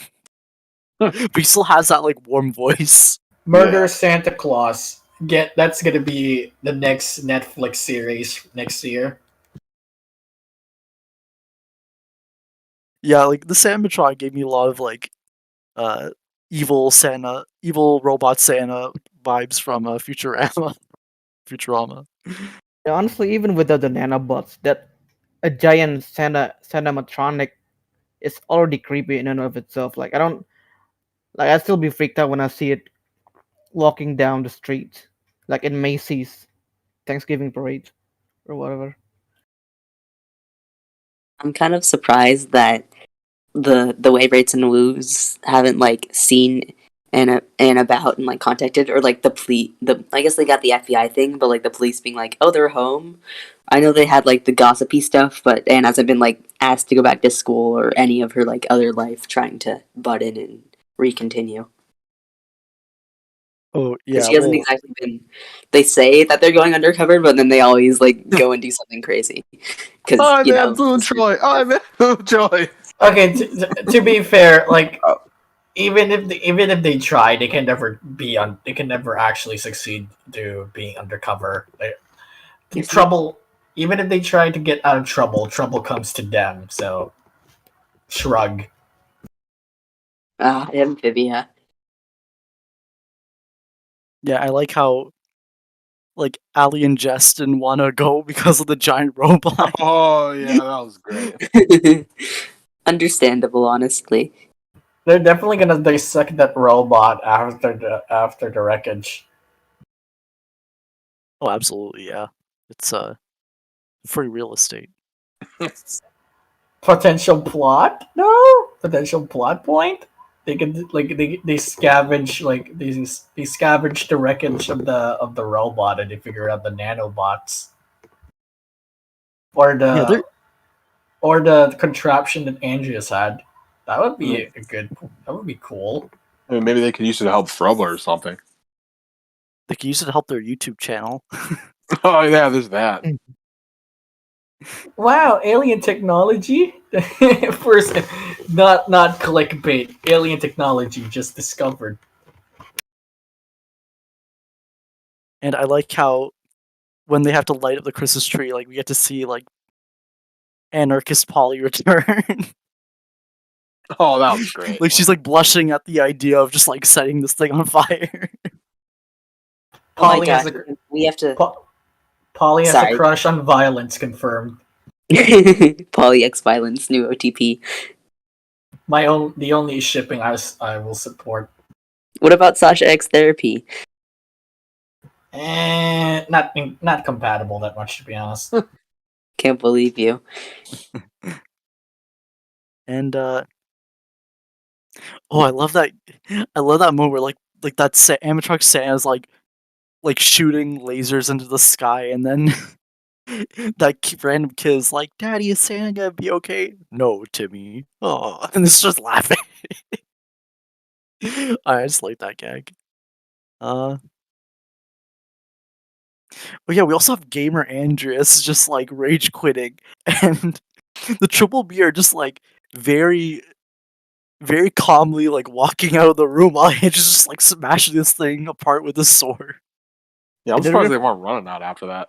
Can't really. I mean, they're just used to being abused at this point. They don't really care. Yeah, that's true. That's true. Man. Also, I can relate to Andreas rage quitting. Yeah, it's the controller's fault. Like, Andreas was literally me when I'm playing Elite Smash. But man, you can tell that he's slowly losing it, right? Like I feel like the stress was really getting to him this episode. But when Andrews himself, I feel like he was like mildly annoyed over the Frobos like constantly failing to kill Anne, but it was really at this point when he himself, like, he couldn't do the job himself. That's where he really lost it. That's just why he went AWOL and just started smashing up the room with the sword. Yeah, he's really starting to get desperate. Yeah. Oh yeah, we can't forget that shot of all the Frobots. Like that is an army. Yeah, that's like, what is this? Star Wars style stuff by this point. But I think also, sorry, I kind of interrupted you guys earlier when I was like, oh my god, I can't believe we. But the scene where Miss Boonchoi talks about not fitting in as an immigrant, I feel like that was more important and deserves attention. Oh yeah, it definitely does. Yeah, I know Rad covered it early on. It's something like Christmas is really a time for. It's a very ideal time for immigrants to easily just be a part of the tradition, just kind of blend in. Not in a bad sense. I'm not saying this in a negative connotation. It's just it's a really, I guess, just the mood itself of around this time of year. It's really easy for everyone to get along and fit in. Yeah, it's sort of like a universal holiday for some people. Yeah. It's like the one holiday of the year where people can actually come together and celebrate with no conflicts and stuff. People would actually put aside their differences and conflicts just to celebrate Christmas. That's kind of a beautiful thing. So the anti-Thanksgiving. Oh yeah, true. I guess. Yeah, and like even like not everyone like like a lot of people don't act like you don't celebrate the religious part of the holiday. And I mean, even in this episode, like Dr. Jan points out that the actual history of Christmas was like I think I forgot Roman or something, and it's like changed over the centuries. But yeah, it's like yeah, a lot of people just like it's a nice time for people just to get into the festive mood, and it's really becomes a lot more universal. Yeah, like you can like people celebrate in their own way, but as long as they have the spirit of like, as long as they have the spirit of it, like anybody can celebrate it, and all of okay, can celebrate it together without like even with those differences. And I like how I guess going back to Andrews, I like how when he's like kind of losing it or frustrated, like he has like two strands of hair going over his eyebrows. The Like it whole happened messy I hair think villain look. pardon? You know, when villains go like start losing it and their hair gets messy. Yeah. Hey, yeah, Yeah. it's like Azula is where my mind immediately jumps to. like Azula, yeah. Oh yeah, yes. When the hair becomes unkept as their mind. Yeah. Yeah, I that, wonder if he'll have a moment like later in the show when he's a lot more desperate, where he's just like not wearing the crown, or he's like about to get beaten down. It's just hairs everywhere. I wonder if that'll be like a theme and a continuing thing, where with his hair being messy when he gets a little bit on edge and like his plans are getting foiled.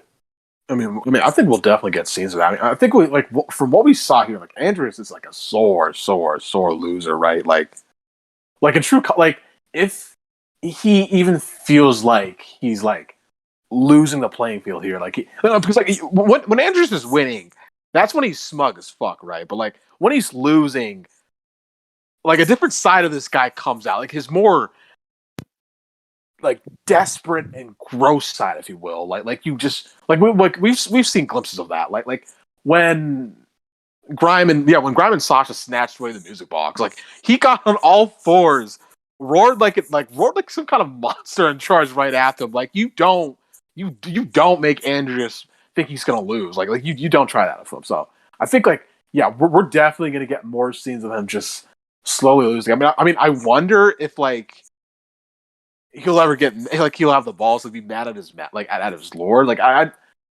not sure how that's going to work in the future, but I feel like maybe he could because like I'm just feeling like their relationship really has changed just based off the one exchange between them. And besides, this is like the exact same person who still feels angry towards his friends even a thousand years later. He's petty as fuck. Yeah, he's just so salty, so sore. I mean, he's literally a man-child, and not just in like the cute, fun, goofy way, but like in the really immature, emotionally way. Yeah, he's like his growth is in a way like it's stunted. Like which I mean, it is pretty neat how that matches up with his immortality. But like, but it's just he's still like the same broken person he was thousands of years ago when his friends betrayed him, and like, yeah, I feel like that's really catching up to him now when he's slowly getting close to seeing his plan finalized. Like any sort of screw up, like it just drives him to madness. Like in that one scene.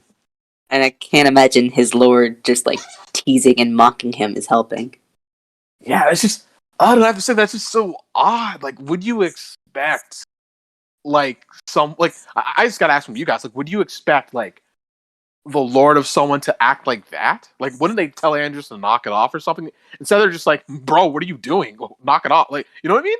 Like, it feels different from how they Like actually Andrews because Andrews can't talk back to the core, so he just has to like take the take the heat. I think it's just supposed to be the core being like a jerk, you know, because evil and all that.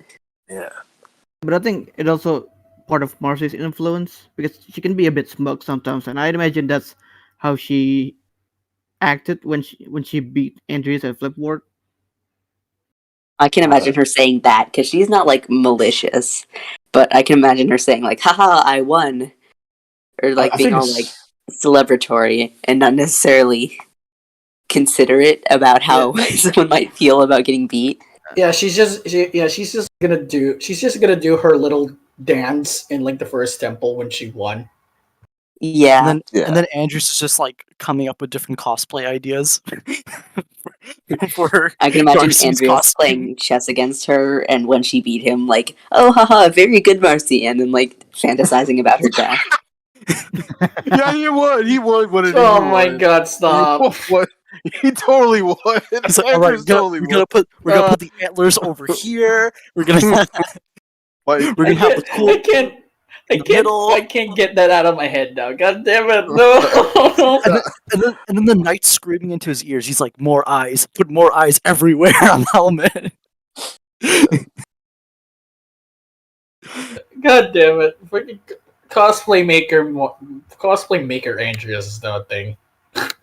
yeah. Yo, imagine you got Bernard to like come up with this design. It's like, what's this for? Oh, God.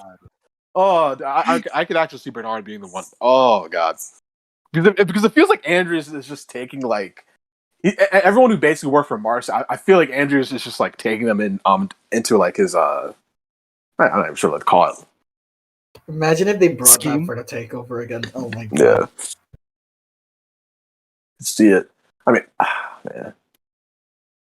But all around, just a great scene. Like I just love how it really captured our attention. It's like what, like a 20 to 30-second scene, but it just has like so much you can pull from it. They know how to make it impressive. Yeah, hands down. Like, ooh, wait, did we like go over sort of like the 20-sided dice? Like, I think like that definitely tells you. I feel like the possession. I think it still is somewhat of a takeover, but I feel like what it's sort of showing us here, and this goes back to like what you mentioned, Rad, how it's sort of something Marcy would say herself. I mean, well, not exactly, you know what I mean? Like, it feels like it's like a blend of both their personalities in a way. Like that's why I still feel like that's why there's still those impressions of Marcy you can see there, even so their look has completely changed, even so their voice has completely changed, their demeanor, like you still feel that presence there.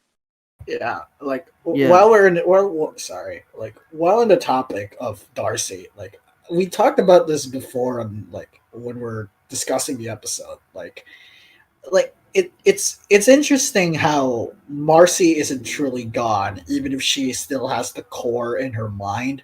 Like, yeah, like you can still see there's a little bit of Marcy, but like the core is somehow taking some of Marcy's personality and twisting it into something more malicious, like as like that smugness is like at first like that smugness at first is like kind of charming and like playful, but now because of the core, it's now condescending and malicious.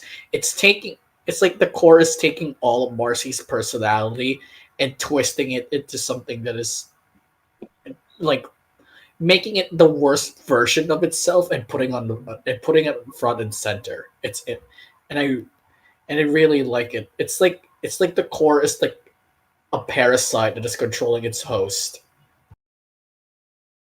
Yeah, I really like that comparison. And also, like, it makes sense why Marcy would still have a little bit of her personality because the core is just an amalgamation of the smartest minds in Amphibia. You can't really have a personality for an amalgamation. So incorporating some of the personalities of the vessel can make them more of an individual than just an abomination. Yeah, that's true there. I mean, I'm thinking like I'm thinking some of this might have spawned off the fact that this is like that they said that the device was never tested before, right? I'm feeling like this might relate to like a weakness with the possession itself. Yeah, there's just because like it's the hostess consciousness isn't 100% suppressed. Yeah, I think if the device was fully functional, Marcy would have been like completely assimilated with the core. Like she'd be one with the core, whereas now it's like like half and half, or maybe like 40% to 60%, because the core is essentially a collection of minds, like all of their individual mannerisms are gone. It's just the core now. Yeah, Honestly, there's I've been. Go ahead. no. Go ahead. I want to hear what your thoughts are with this one. All right. Honestly, I've been trying to avoid speculating too much on the core's personality because, like, now we have a little bit, but for the most part, we have nothing to go off of. And if there's one thing I know, at least about like the villains in this show, is that they're never gonna be the personality that you expect. And I feel like I'd rather just. I mean, I'm literally on this podcast. You know, I love theorizing, but this is one of the rare situations where I'd rather just wait and see instead of trying to come up with some big idea. Yeah, that's fair. Yeah, at the very least, it's going to have a little bit of Marcy now, which is Yeah, going to we be know interesting to see. that. I mean, I think- like, it's the worst version of Marcy, but it's still Marcy, I guess. I mean, I I guess think the that, cool thing is we. Oh, go ahead. especially with the spotlight on the D20. I mean, I can imagine it meaning a couple different things. Like, first of all, the connection to her dungeon mastering, with her kind of being the like, you know how DMs are the gods in the situation. They control the setting, and that's kind of what Darcy is in this situation, and also kind of a connection. Like, Darcy wouldn't care about a little 20-sided die, you know, unless there was a connection there. Like, unless Marcy was in there somewhere thinking about that 20-sided die. Even if it just comes out in like little mannerisms or little, you know, petty wants, there's gonna be some Marcy influence in there. I have no idea how strong it'll be, but it's gonna be there. Yeah, personally, I think Darcy is just like the core. For me, the core isn't Marcy isn't one with the core, but the core is just put into Marcy's subconsciousness. It hasn't really taken over it yet. So like, it's 80% the core. Darcy is pretty much for me like 80% core and 20% Marcy. Though Marcy just comes out for like when it comes to like little quirks and stuff. She's not really conscious of her actions. Yeah, possibly. But yeah, I like Pickle's point about the dungeon master thing. Yeah, I like that. I like that comparison too. I think we're gonna move on to The most interesting part of this episode. Oh Well- boy. well, I wouldn't. Well, yeah, Those- I guess. And the fact that the subject matter didn't even appear in this episode says something. So, I just want to quickly go through the credits because I know it won't take too long. Like, the butterfly, like finally showing up. I know a lot of us are thinking about that. Yeah. Hop Hop got a book called How to Direct, which was a nice little nod to Hop Hop, Hollywood Hop Hop. Sprig got the Tarantulat action figure based on like the character from Spider Sprig, and then Polly just got like a Nerf gun, which I mean I don't think it's gonna come back, but it'd be nice to see her like modify that into an actual weapon for Frobo, but Or for herself. or for herself, yeah. I think them giving her like a machine gun is so funny. Well, yeah, but it's the kind I of thing she wonder would if- love. Like, I wonder if Hop Pop approved of that. I mean, he was like, he was skeptical of the crossbow. Now she has like a legal weapon. I well, think I'm maybe- pretty sure it's a parody of like the foam, like the foam darts, like the Nerf. I still think Like it's the really Nerf funny product. though. Like once Hop Hop finds out that it's just like foam, he'll probably be more chill about like, oh, a projectile that isn't painful or just a little painful. Wait till Polly modifies it to fire up Legos. Now that it will be painful. Oof. The ultimate weapon. Lego It's gun. funny if it did end up coming back.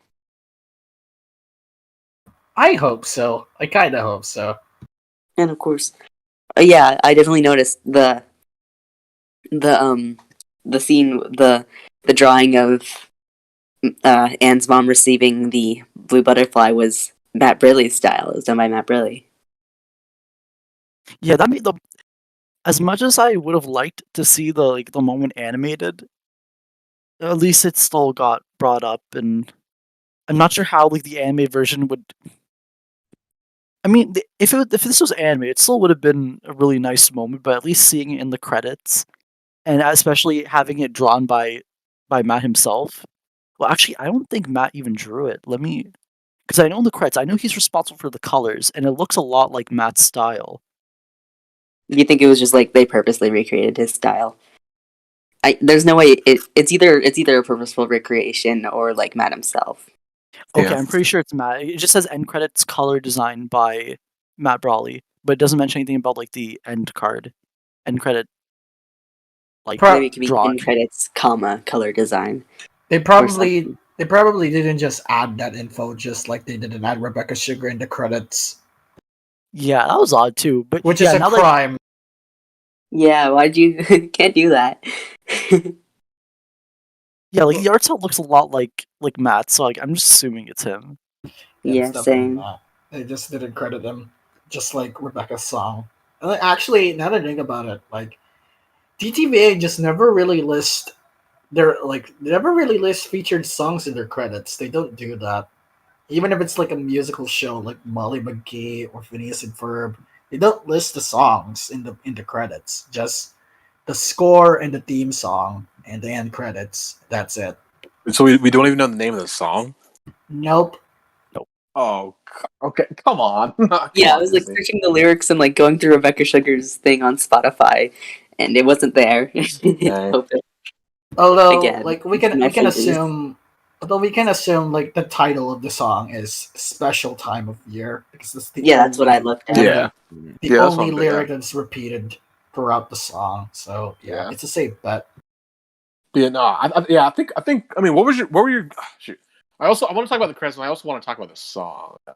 I just want to talk about the music in general quickly. Like we heard we heard a Christmassy version of Anne's theme at the parade, and then the Rebecca Sugar song had that nice instrumental version in the credits for the final verse.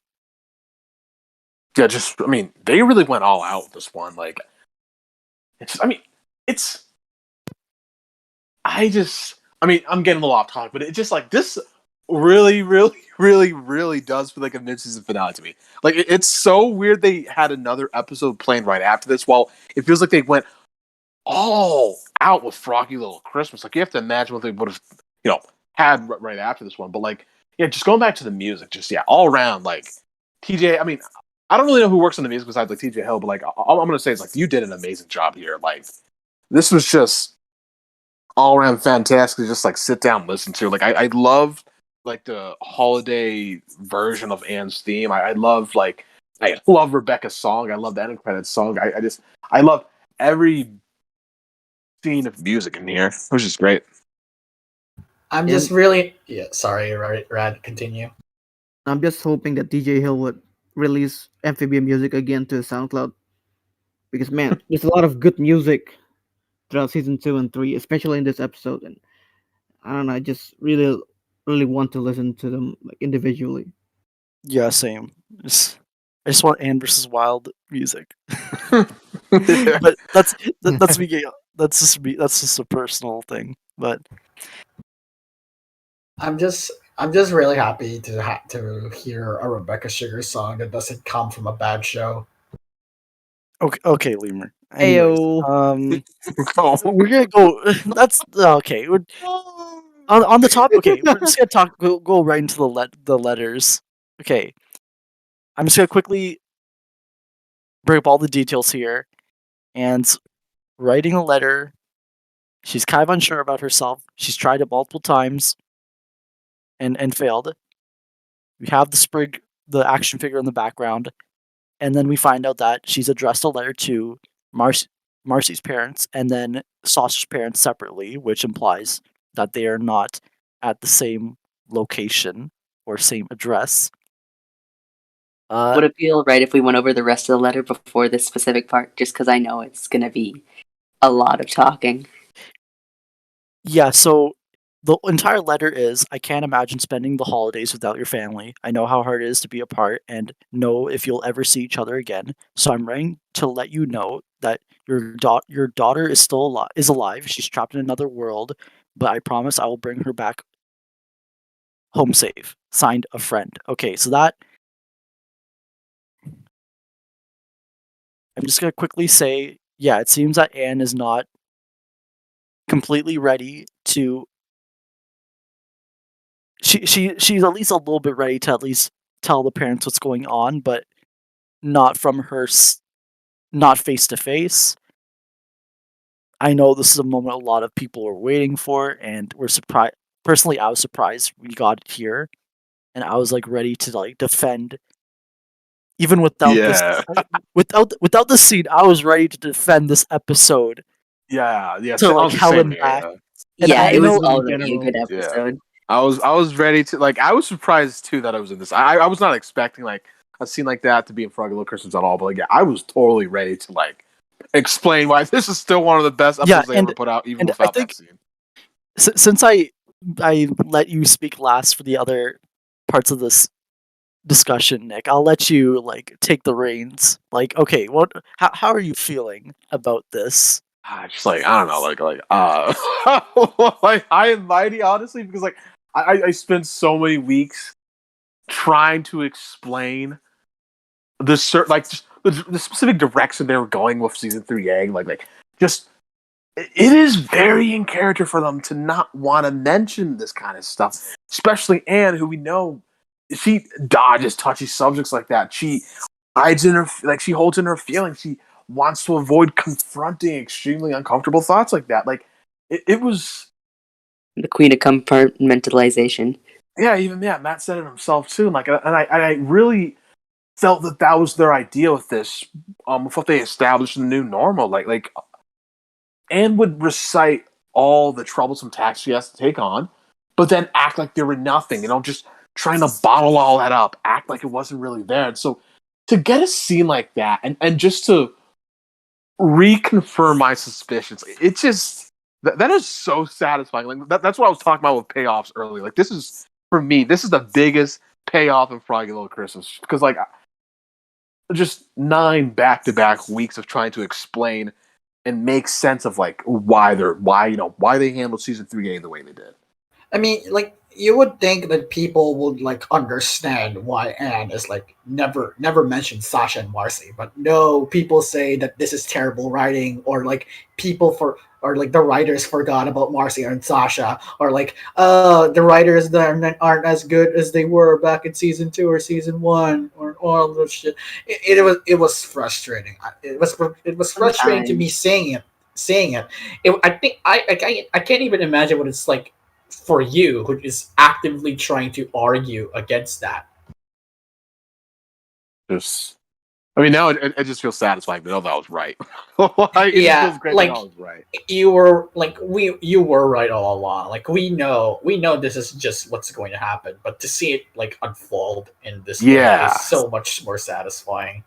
I can understand why people would be upset that someone would like not talk about it all, because the fans are all hungry for Sasha and Marcy content. I think they're the main characters, all that, and also on top of that, there's like the whole idea of coming straight from that finale. So much attention was placed on that friendship between the girls, but the thing is, people were like assuming that it was like the crew wasn't going to address it, or like it was not a purposeful decision by the crew not to address it, and was instead them just like mistakenly writing it off or something. Yeah, just when it was like a purposeful decision to pretend that wasn't there. It was obvious. It was, and at least in my perspective, it was obvious from the new normal that this was going to be a denial thing. Yeah, plus just so many takes just based off bad faith. Like there was never, I rarely ever saw someone just thinking, oh, okay, they have some kind of grand plan of this. No, it was always the most negative interpretations of season 3 you'd find. Like it just, it's just great to know that like my suspicions, my thoughts, my arguments are just like they were right. Like it's Yeah. great. It's just great to know that. Yeah, this is Even like now- this is. I was sorry about this, but like as I was gonna say, like this is why people should learn to say "let it play out." Like they know what they're doing. Like we've known the show for like the longest time, and like even if it stumbles a couple of times, like they nail what they're like. We always know that they always have a plan, and we just have to be patient. And to see it unfold and paid off like this is great. Pickle, what are you gonna say? I was gonna say, even now, the whole like everything about her writing the letter and the letter itself just screams of like insecurity and super uncomfortable addressing this topic. Like the amount of times she had to rewrite the letter, just like her expression with the whole like uncomfortable eye twitchiness and signing it a friend, like not even being able to put her name down. Yeah, like I guess they're trying not to, but it's just like her doing it alone and she's just like shying away, and even now she's hiding from it. Yeah. Yeah. Besides giving me the right to be smug, it is like an amazing scene all on its own. Like it's just like a bunch of tiny details that we could just like talk for like hours for. But yeah, I really do agree. I really do Also- agree with you there. Oh, go ahead. She's like, I think the letter was also a bit of comfort to herself. Like, I know how scary it is to not be able to spend time with this person, but I promise they're gonna be home safe. also Like, I wonder if she's and- talking to herself a bit there. Yeah, I think And she it's- definitely is. Anne is Yeah. assuming that Marcy is alive, even though she has no idea if that's true or not. Yeah, you can Yeah. still see that. Yeah, you can still see that playing out in this scene too. Yeah, it's just, yeah. I mean, and I think like, yeah, it really just tells you, like the fact that it came up in this episode, like right after Anne's relationship with her parents like reached the point even greater than like before before she got kidnapped, or sorry, not kidnapped, disappeared into Amphibia, whatever. But like it's,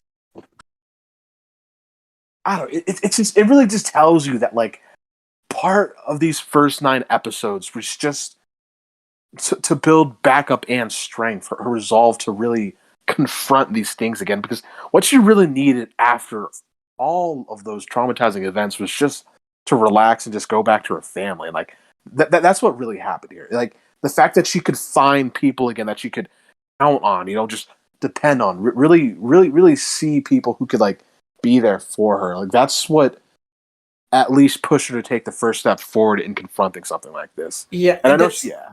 Yeah, Okay. that's basically what 3A is all about. It's not, you can't just like, people wanted the show to go straight ahead and like move the plot forward to get back to Amphibia just as quick as possible. Not really taking into account that trying to do that would hurt a lot of Anne's character, So 3A is all about trying to recuperate Anne, like you said. Like this is supposed to be where she takes her time to rebuild herself, to trust other people again, and to rekindle that relationship that she had with her parents. Like this is all about catching up, fixing things that are wrong in the past, like her parents, while also learning to trust again with people like with Dr. Jan, with the Thai community, with the IT gals, with Terry. Like they are all so important because in their own unique way, because they help recuperate Anne's character. They not only to reconnect with Earth again, but to trust people again. And when she's done with that, then she's ready to confront the bigger picture. And again, like it's kind of sad that people don't really see that way, but I'm really happy that they're finally going through that. They finally unfolded their objective with 3A, and I think they did it very well. Yeah. It is just Yeah, like I a think. fantastic scene all around. Oh, go ahead, go ahead. Oh, no, finish your thought, Nick. Just, I don't know, just a great scene right there. All I mean, it's just like because yeah, you really are right about that, Lima. Like this one scene is what like if the new normal wasn't enough to like shape like everyone's expectations for season 3A, then it was Froggy Little Christmas that really clarified what they went for here. Like this was, like we said, like recuperation for Anne, and also her just trying to forget everything that happened back in Amphibia, which is why we got like episodes where she went to the, I mean, yeah, where she went to the mall, the planters, the movies, where she just, in general, just enjoyed her time with them. Like that was, part of that was, like part of her motivation there was just to like, feel freaking happy again. Just actually feel happy without all this baggage weighing down on her. And now that she feels stronger, it's, she's starting to take those steps forward here. Yeah, 3A is where Anne learned to slow down a bit. Like, yeah, she's still trying to look for answers, but now she's not doing it on her own. Like, again, she has other people now with like Dr. Jan, Terry, IT gals, her parents, the Thai community. She's not doing this all alone now. So like, even if she is trying to find a way back to Amphibia, again, she's not alone anymore. She doesn't need to do everything herself. She doesn't need to put all of the stress in the world in her shoulders anymore, because she has a support system other than the planters that she can rely on right now. And that's what she needed before she has to go back. Yeah. I gotta wonder and- though. Oh, The sorry, go ahead. one, like this has definitely solidified her working together with her family and the planners, but she still has that, like I was talking about. She did the letters alone, and I wonder if that's gonna be like another one on the pile of Ooh, yeah. all of that. And I wonder if like the woos and the wave rates are just gonna show up, and she's gonna have to like do damage control. Because I think the reason why she did those letters alone is just because it's a conflict unique to herself. Like, she thinks that she is like yeah, like all the other issues, fighting to Amphibia, getting the planets back home, saving the world. That's she first thought it was only she could do it on her own, but now she has other people to help. But now she realized she doesn't need to do all those things alone, because she has, again, new allies and her family. But on the subject of Marcy and Sasha, it's she does think that it's her conflict, it's her problem, because she's the only person who really does know more about them. Well, I gotta And say, like already being covered and will probably be covered in the future, her not having to face all this alone. Yeah, I think that's gonna be what 310 or 3B in general is gonna be about.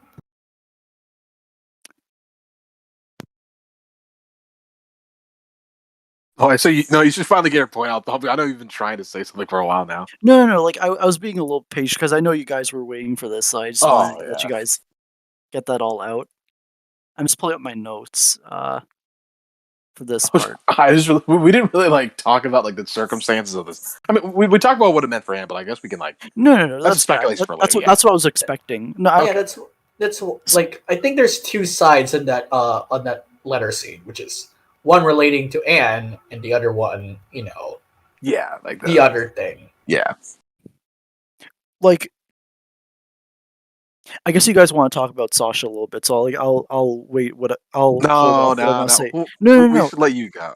No, because like I'm more a little bit big picture of everything. Okay. I don't want to. I guess to start off the Sasha conversation. Yeah, like it does seem like the only reason they would have separate letters addressing Mr. and Mrs. Waybright is probably because like they are divorced Or they're separated. or separated of some kind. And yeah, I think that will kind of inform. That's gonna play an effect on how how we understand Sasha and where she's coming from and whatnot, and what kind of Yeah, life she had before I Amphibia. I So will say, like what you said is literally what I feel about Sasha after this scene, because like this is this one nugget of information literally put everything about Sasha's character in another perspective, in full circle. Like it completed her character. It's the missing piece to finally understand Sasha's I mean, character. I wouldn't say it's the missing piece until we get the actual until we get Sasha herself. The But actual I would piece. say Yeah, it does inform us a lot about her desires for attention or may control in some way. yeah. I mean, Which I like, mean, yeah. this is before I kind of don't want to get too analytical about this kid and just how it probably affect her when the show is eventually gonna cover it. But yeah, it's interesting to think about. Yeah, I mean, yeah, but like, I think yeah, you can. There's still a bunch of missing details, but like from that scene alone, I think you could pretty much speculate Sasha's entire character entirely if you wanted to. Yeah, I I think mean, we're definitely getting about. We're not getting the full picture yet, but it's definitely about like 70% of the full picture. Like with her parents being divorced or separated, then it explains a lot. It explains Sasha's need for control a lot. Why she desperately wants this friendship to stick, I think because it also might explain a bit of maybe you're better off without me. Like how her immediate reaction to a hurt is to think, okay, time to separate. Or yeah. like, Hmm. or like how is, or like her in the Battle of the Bands where she's like, this isn't working, I'm gonna leave. Or like, there's other option. There's or how another she's example of this I'm forgetting. or how she's so dismissive about Anne spending time with her family back in Reunion. Oh yeah, Yeah, definitely her. I mean, it definitely. Oh, go ahead. I've Go ahead. been, I've been expecting Sasha maybe not to have. I don't think it's gonna be some horrible abusive sob story that's supposed to excuse all of her behaviors. Oh yeah, not at all. I But I've really definitely hope been. it isn't. I don't think Matt would do that. He said things in the past about like being against that No. sort of thing. But um, yeah, I've definitely been a lot of her behavior and stuff. Like it would make sense how she mocks Anne's family in Reunion so much, and how she simply just seems to not understand why Anne would care about family so much, or with the frogs being her family, and prioritizing friendship over family so much. Ooh, It definitely yeah. puts things into perspective, and something that I've been thinking about for a while is if Damn, that's a good Sasha's point. family might just not be there for her, and so she can't really understand how family could be so important, yeah. I Yeah, or think just not be the most healthy part of her life. All right, I mean, damn. I mean, also that's a good point. Like, yeah, I think you guys really are right. Like that small moment right there where you can tell that they are like her parents are divorced. Like, it does add like a lot of neat context to Sasha's character. But I think like what I really appreciate out of this is just the fact that they're normal people, right? They aren't like super villains or anything that like some people are expecting. Like like a Dahlia. it adds context to Sasha's character, but it doesn't like explain everything about her, right? Because it's really just what I enjoy out of this. It's just the fact that like who Sasha is, it is still like an amalgamation of her choices and of her choices and just what she decided to do for herself at this point. And I like the fact that like, yeah, it does provide like another layer to her character. It like nicely adds to it, but it's not like it's not what completely defines her. And that's what I really enjoy out of this. Yeah, I've been saying this for the longest time, but like I really don't understand people trying to villainize Sasha just because she's a lot meaner than like the other characters. I guess I always expected her to have more something going on deeper than the surface level. Like maybe she had like a terrible, like a very conflicted past that forced her do to pick the choices that she did, and like having a fa- have, having her be a daughter of a broken family really puts a lot of perspective. I mean, I wouldn't. she never really I she I, never don't- I really don't did wanna- wrong. I don't want to say I don't want to say a broken family, just like because we know, like at least in the U.S., like I think PC brought up how the divorce, like the separation was I, like near Yeah, it's like 50-50. 50%. I So it's just know. like it didn't work out. Like Yeah, but still, like, I think by definition, it's still a family that isn't, it isn't full. They're separated. Like, it doesn't have a mother, it doesn't have a father, so technically, it's not really, I could say it didn't. This family, it didn't work out, but I wouldn't say it needs. It wouldn't say it's not complete if the split was like agreed on by both ends. It's just like, but you could say like yeah, Sasha was definitely maybe like the struggle to adapt to this like she. new situation. Yeah, I guess she never really had like an actual like whole family. Like, she never really had because because I guess she never really had uh the pleasure of like having a good family life, because again, like she she never really had like, I mean, yeah, she did have a father and mother, but now they're gone, and now she's she's trying to cope on that new reality, but her way of coping isn't the best.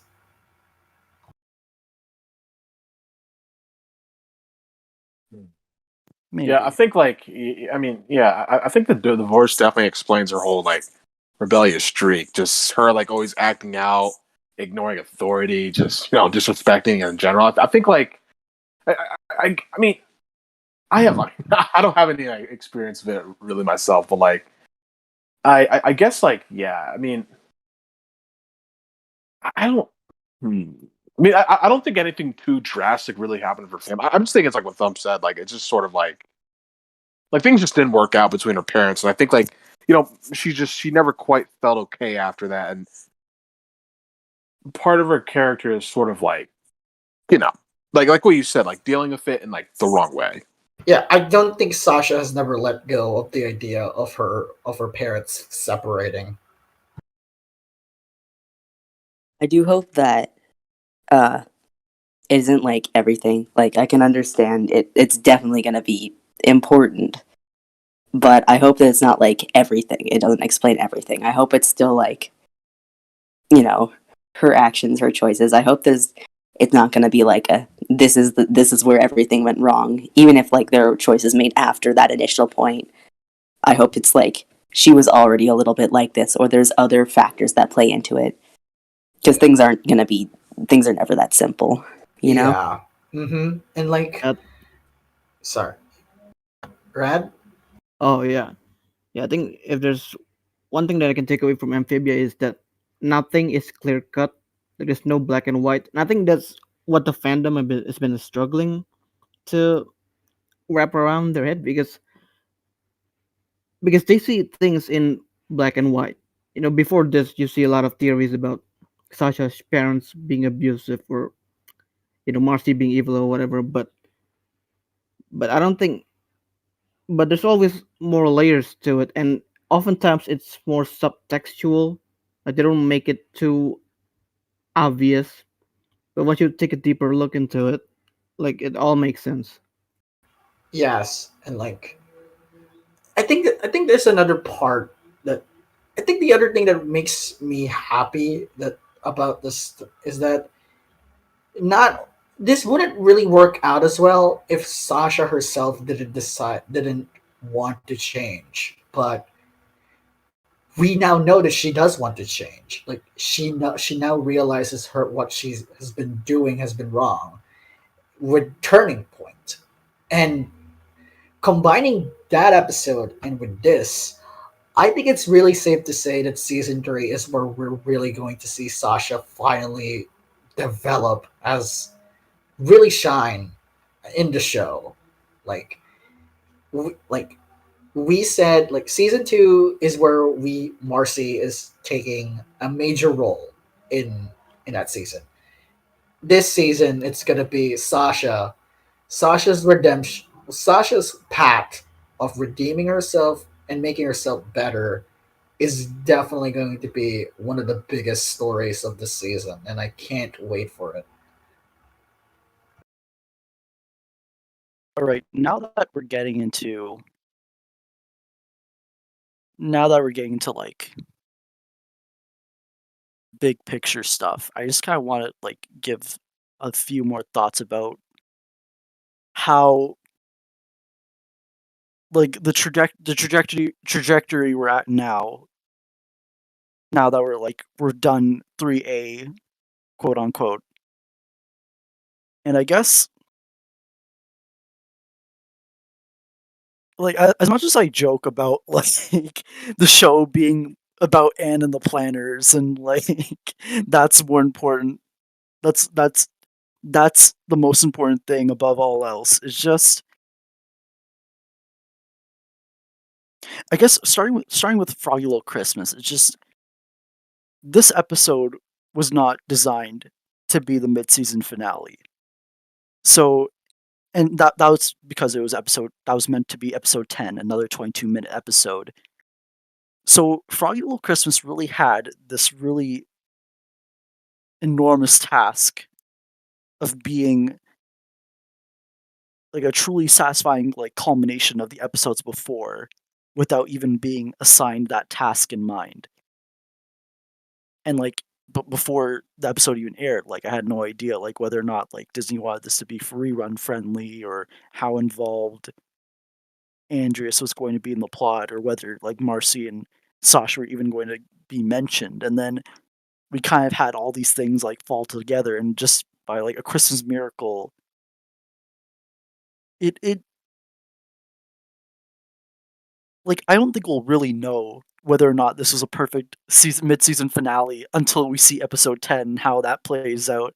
Because for all we know, like episode 10 could just have this like absolutely bonkers like ending, and then instead of waiting like 5 months, we just have to wait a week. And whether or not we were robbed of that moment by a couple of letters on the desk, which not, which is an insult. It's like I know the significance of these.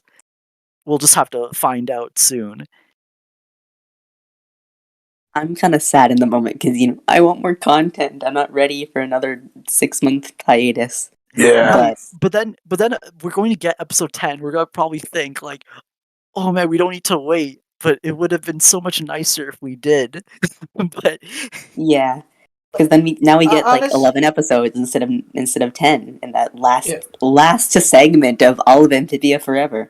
Wow. Yeah, and honestly, I feel like having Froggy Little Christmas be our final calm before the storm is a perfect way to end 3A because I don't think they want the fandom to end.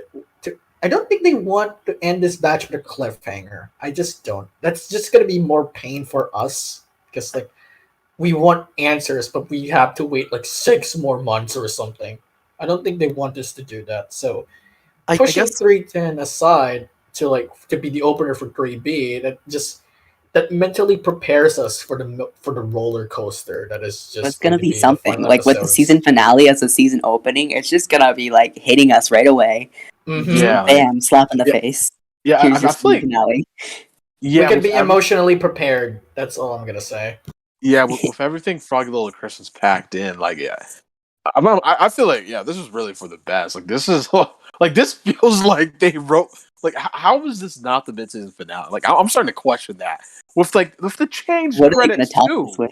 Like what are they? Yeah, what are they gonna top this with? Because they go out with a bang with the mid-season finales, and like I'm was this not them going out of the bank? Like, were they just like? I I can think of a few. Like, I can think of a few things that they can pack in 310, but I'm gonna discuss that a little I mean, there's bit. the whole Because- invasion that's probably going to happen like literally next episode.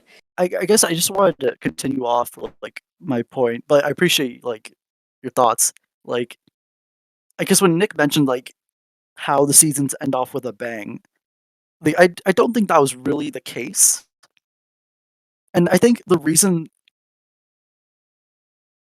originally I was worried that this hiatus would be a lot more painful because it wouldn't be the checkpoint feeling of toe tax / prison break or sleepover to end all sleepovers and a day at the aquarium, like that Would teased be what was in lost. store.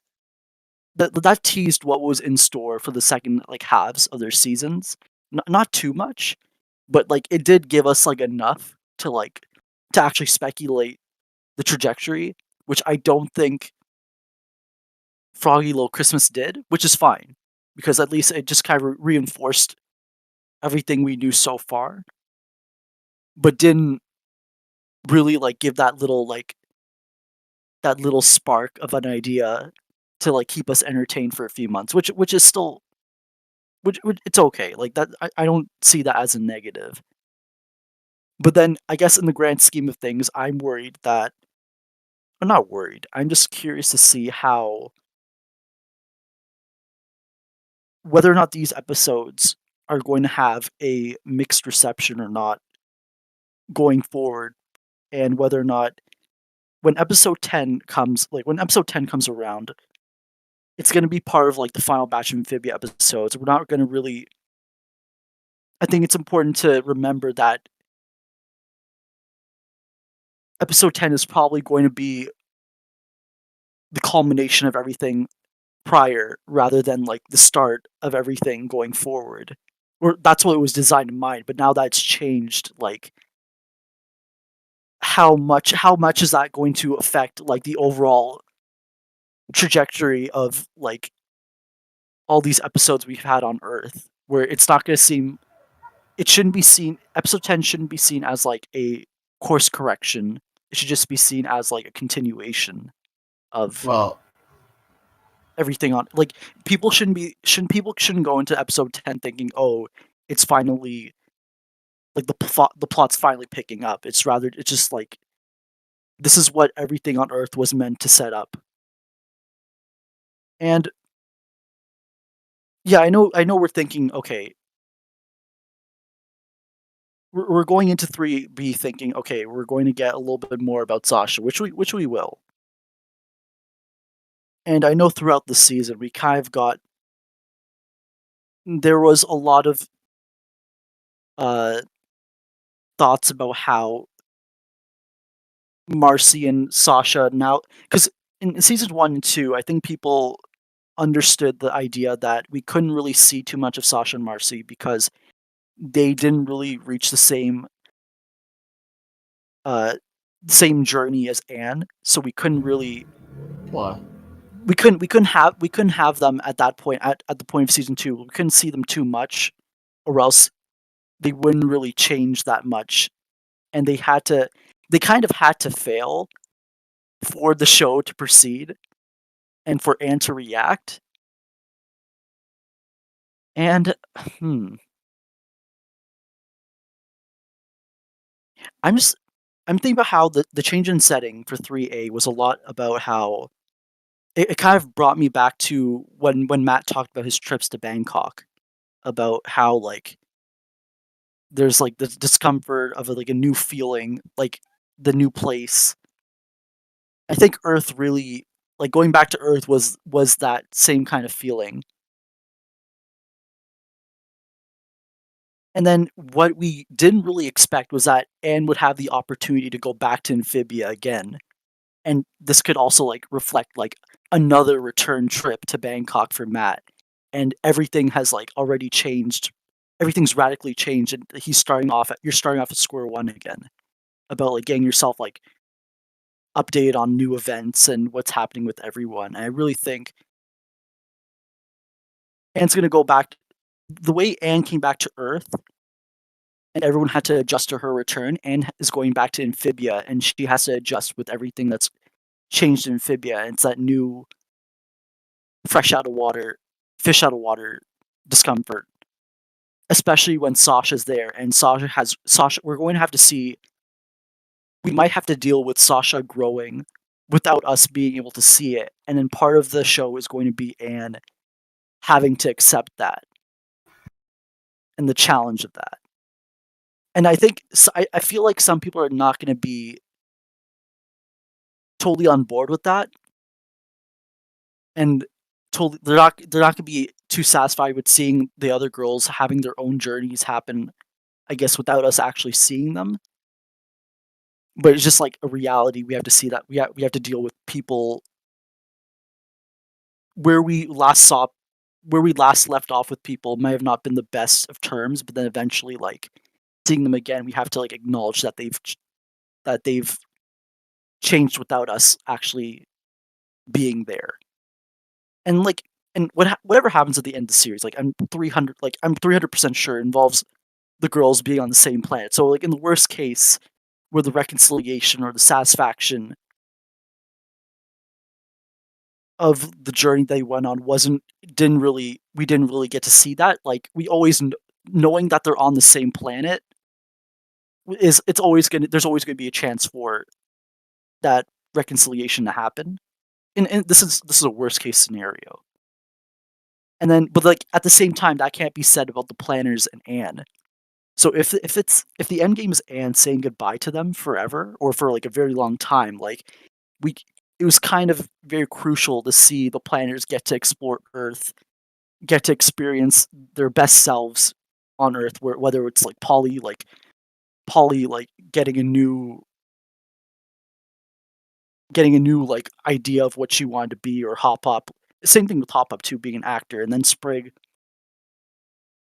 I guess Sprig just like being actually able to have his own new experience is going to like reflect on him for the rest of his life the same way it has for Anne. And I think if we didn't have that, and with the way the show seems to be setting up the idea that these like the connection between these worlds isn't going to be like as easily passable as like other shows, that you absolutely had to have the planners here. You had to have them go. You had to have Hop Hop like thinking about his like life as an actor. You needed to have Sprig being a superhero and have that kind of wish fulfillment before saying goodbye, basically. I think that is the most important thing going forward. And I'm glad that we had it in 3A rather than 3B, where it's going to pretty much address everything else.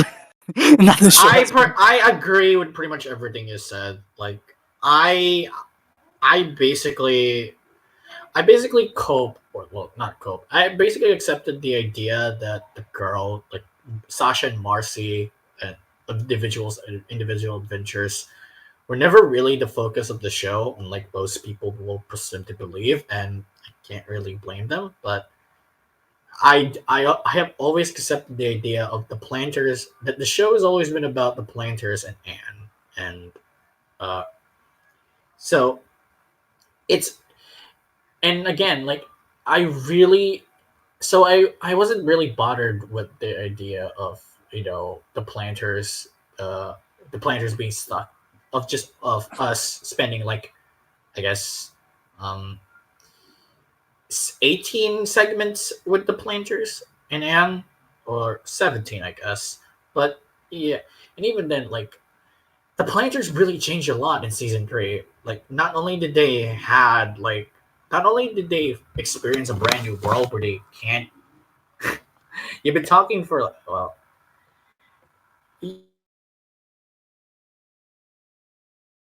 only experience a world where they don't have to fear of being killed with like ravenous creatures, but they also finally like learn new experiences, like what you said, like Hop Hop having having a new passion of directing while also finally letting go of his dream of being an actor. Polly changed a lot in this season. Like I can definitely say that Polly is the most developed of the planters in the season so far. Like with HB being number two, because she had legs. She had a new pursuit, new passion, which is mechanics, technology. She has new friends, and Sprig just gets to be a kid, and I really like it. And I and speaking of about Sasha and Marcy and how we would never really see much about their adventures, we never. I also accepted that probably the next time we see Sasha, she's gonna be a better, probably a better person and working with Wartwood. I mean, it would kind of suck that we don't see it happen, but for the sake of the show to be better, as long as we see them become better people, I think that's what is most important at the grand scheme of things. Same with Marcy. I guess Nick, did you actually? Nick seems to be AFK at the moment, Oh, but oh no, oh, I'm, okay. I'm here. I'm here. No, I he's guess just been listening. Yeah, okay.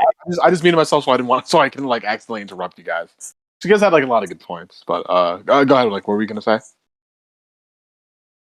Well, I was just gonna ask, like, how would you feel going to 3B? Like, what do you think is most important to you for 3B to land? For me, I mean, you're putting me on the spot. That's a good question, actually. I For want to hear this. me, All our hopes and Ah. dreams. Actually, okay, just See, one, just name one thing. because Just one thing. damn, god dang. I don't even know because like, I think Because like I know I I've think talked to you. what for me, they need to have the character arcs and in every. I think the character arcs need to end in a satisfying way. Like that's for me. Even if the plot ends up being like, even if the plot could end up like being messy. What got me hooked on the series were the characters. So I think if anything needs to land by the end, it is absolutely the character arcs. Like if anything needs to be solid, it is that. Like that is the hook of this. That is like Amphibia's bread and butter. You know, it's great, complicated characters. Like we need those to all land by the end. Like that's why I think cannot be like screwed up. Yeah, expanding on that, I think like ever since Darcy was introduced, my main concern was if it was whether or not it's gonna take away from Marcy's arc or how long are they gonna explore that. So, but I think with how they're handling, you know, the core and Marcy's personality split, I think they're gonna do a good job of like balancing those two things. But I just hope I don't want to sound like a doomer because I think I have faith that they're gonna do her character arc justice. But that's just been my main concern since Darcy was introduced. But yeah. Yeah, that's fine, Rad. Like I think that's something a lot that's on our mind a lot in terms Yeah. of Marcy's development. Yeah.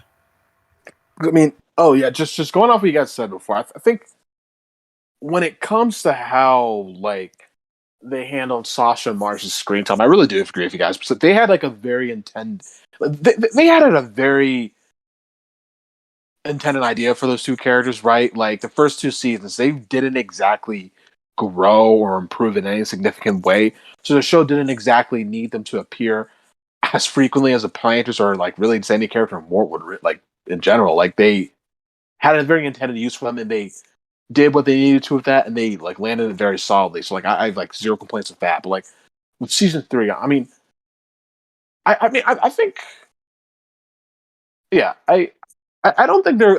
But if something meets Sasha again, I don't think like she'll be hugely changed. personally, because I think like with the fact that she's going to be featured heavily in like season 3B, I think they're planning on like sort of having her like I mean I do sort of do that piece by piece development they had with Anne and the Planters, but like obviously not as like significant, but like I think it's definitely going to be there. Honestly, with Marcy, I'm not sure with how things will go with Marcy. I think it'll still work out somehow, but like I don't know. But for what you guys said, I think like I don't know.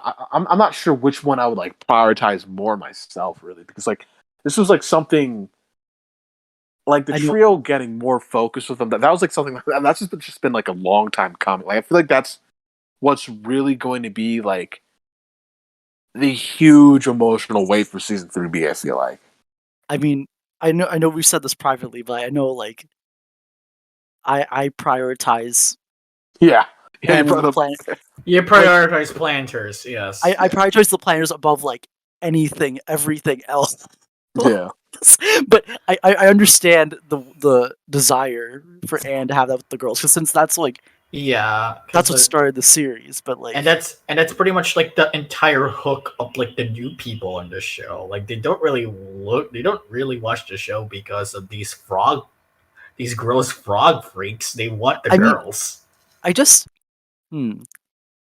see how like the way Amphibia's setting has always changed. Like season 1 was Wartwood, season 2 was Amphibia, not Amphibia. Season 2 was like Newtopia, and then like the temples, and season 3 is Earth.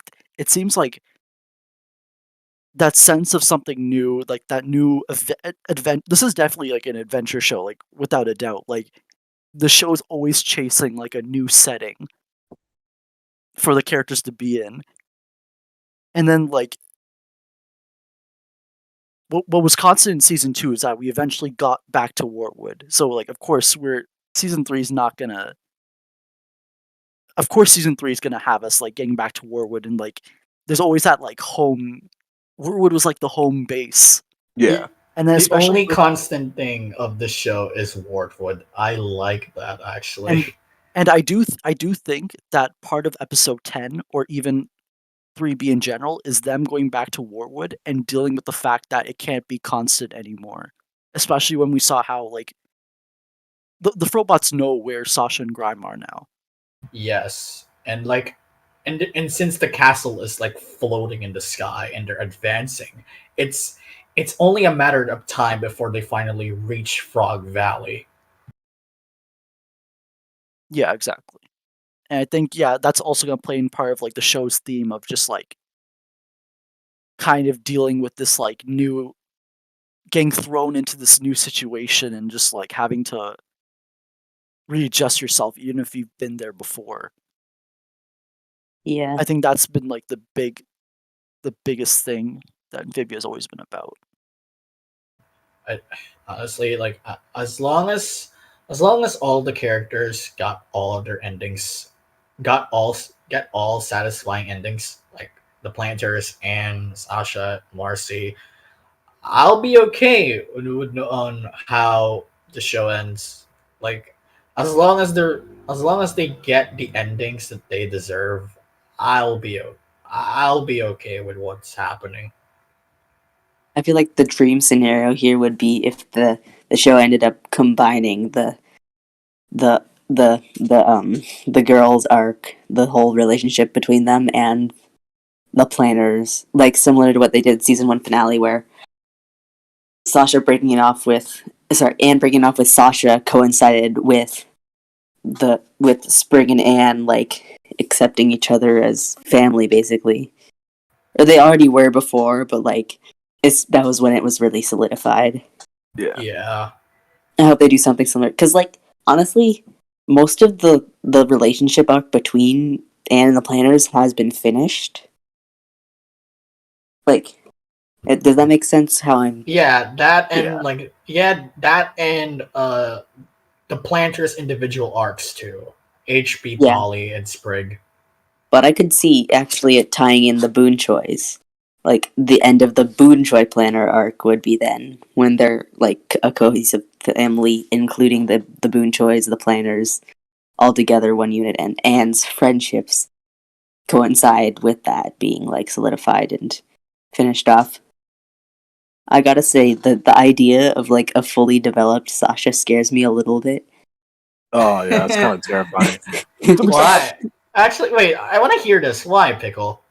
Well, just all that like All her that as a insecurity villain being is got. so God. intense already. She's Reduce already so atoms. intense. Imagine that, but like 100% here to support. Oh, I it kind of grosses me out. I'm not gonna lie to you. wait. It's so What? much. Like it kind of grosses I'm me because excited. Sasha. Like I don't want to see Sasha like that. If I'm being honest, I don't think I'm ready. Wait. What? Oh. I don't I, think actually, anyone's ready. I don't. I haven't heard that. Can you Wait, repeat actually- that again? Or like how Anna kind of says it's gonna get cosmic. Like, what is even gonna happen? Because Sasha is so high energy, and like combining her with like a big, because all the like angry and sad stuff is like a bunch of negative downers, and so it feels more like a low point. But at a high point, high energy, like in the super big climax, it's just like a lot going on, you know? Yeah. Yeah. Honestly, I'm just scared and just- excited. I just want to see all the girls to be okay, and Marcy and even Sasha. Hell, I'm actually rooting for Sasha now after this episode. I want her to be happy. Really, who doesn't? A lot of people. Well, those people can suck an egg. Yeah, I guess. I just, I'm actually rooting for Sasha after this, and like again, I, as for me, as long as all of the characters finally had satisfying endings to their character arcs, I'll be okay no matter what happens at the end. Same. I just want closure. Yeah. Yeah, I just want the closure. Like, as long as they're okay, I'm okay. I think with that we can start to wrap up. I'm just gonna go through everyone first. If there's any final thoughts you want to let out, I guess starting with Rad. Is there any final thoughts? Yeah, I think I've said everything I want to say. Really, just with season 3A, like being anxious about, well, not being like anxious, but like I've always been optimistic about how season 3A will play out. But I see people being anxious all the time about the direction it's going and losing faith in math. Uh, and I'm just really glad that Froggy Little Christmas is as satisfying as it is and provides this many payoffs, and it just makes me really feel vindicated. It vindicates a lot of people who are like us, who are not doomers. We have faith in math because math has always believed in structure. So I think to to doubt him this much was just, with that knowledge in mind, was just weird. But It's silly. it really is. Yeah, I think that's it. All right, thank you, Rad. Lemur, any quick final thoughts? Uh, yeah, I'm gonna echo what Rad said. Froggy Little Christmas, even if it isn't intended to be like a mid-season finale, it did so many good things, right? Like it's I think you can definitely. I think this is like the kind of episode that you can view in a lot of lenses. As an Amphibia fan, you can see this as a wholesome Christmas episode that also ties a lot of the stuff that we've seen in season one, not season one, season three together, while also while also developing and anticipating us for the immediate future of season three and might possibly be the final episodes of season three of the show. Um, I'm just I'm just very happy that this episode pretty much solidified 3A as a genuinely great season. It paid off a lot of stuff, and it put everything together as the perfect calm before the storm, and I'm just really satisfied with this episode. It's great, and as much as I can't wait for 3B, I would be I don't mind waiting because if anything, we're gonna start off 3B in a big way, and I can't and I won't need to worry about what's going to happen in the future. I may still have a couple of a little worries, but I'm 99%, I'm 100% sure that whatever happens, it's going to be satisfying. All right. Thank you, Lemur. Pickle, final thoughts. I just think this really delivered. If this wasn't even supposed to be the mid-season finale, I'm just so excited on where this goes. I think we're hitting that point in how every season of Amphibia is like, everyone's like, oh, this is slow, and then suddenly it's like a curve straight up right into lots of action and lots of stuff going on fast paced, and that's always the moment that I love. Is just really delivering for me, and I'm very excited to see what happens next. All right. Thank you, Pickle. Nick, final thoughts? Damn, I mean, I don't know, just all around, like, even so this technically is the mid-season finale, I'm like, for me, this is the mid-season finale, just all around, like, a fantastic way to close off Season 3A. Just payoff after payoff after payoff for this episode just makes me just feel really rewarded. It makes me feel genuinely, like, just super rewarded for still having, like, faith in the show. Just like, knowing just like thinking myself that like, yeah, they know what they're doing. They want to screw up with this, blah blah blah blah blah. Like it really did feel like this episode was a huge reward for me. Like all around, I don't know how to describe it otherwise besides me just saying I'm satisfied. Like I'm just fully satisfied. Like there's nothing more I want from this episode. Like I am fully prepared for whatever comes in the future of the show. Like I am super looking forward to Season 3B now, just with everything that Froggy Little Christmas set up. So like, yeah, just sum it all up, I'm super happy. All right. Thank you, Nick. And yeah, with that, we can pretty much that pretty much concludes this week's recording. I guess moving forward, since we're in the hiatus now, I know we still have a few weeks left before like the holiday season really ramps up. So I can probably, I think we got most of our theorizing out. We can probably go back to Snow Day and Cracking Mrs. Croker next week. Woo! The actual best episodes of the show. I guess it depends on like, I'll look at the discussion in the chat and see how we're doing for theorizing whatnot. If we still need to get more thoughts out, maybe I'll dedicate some time sometime next year. But I guess we can go back to the season 1 format, and yeah, I think that'll be a nice change of pace. But with that, like if you like this recording and you like listening to us talk for almost 3 hours, you can like we're available on wherever you can get podcasts from. We're on YouTube, we're on Anchor, Spotify, Google Podcasts, whatever. We're probably there. That's how this Anchor app thing works. And if you like listening to this, just be sure to share. And I don't want to say like and subscribe because I really don't. I was about to say it. I really don't give a shit about that, but it's fine. Like if you don't Like and subscribe, boys. If you want to keep this podcast a niche thing, and yeah, just don't tell anyone. Just hold it to your chest, hidden away from everyone else. Whatever makes you happy, I'm fine with that. But thanks for tuning in, and see you guys next time.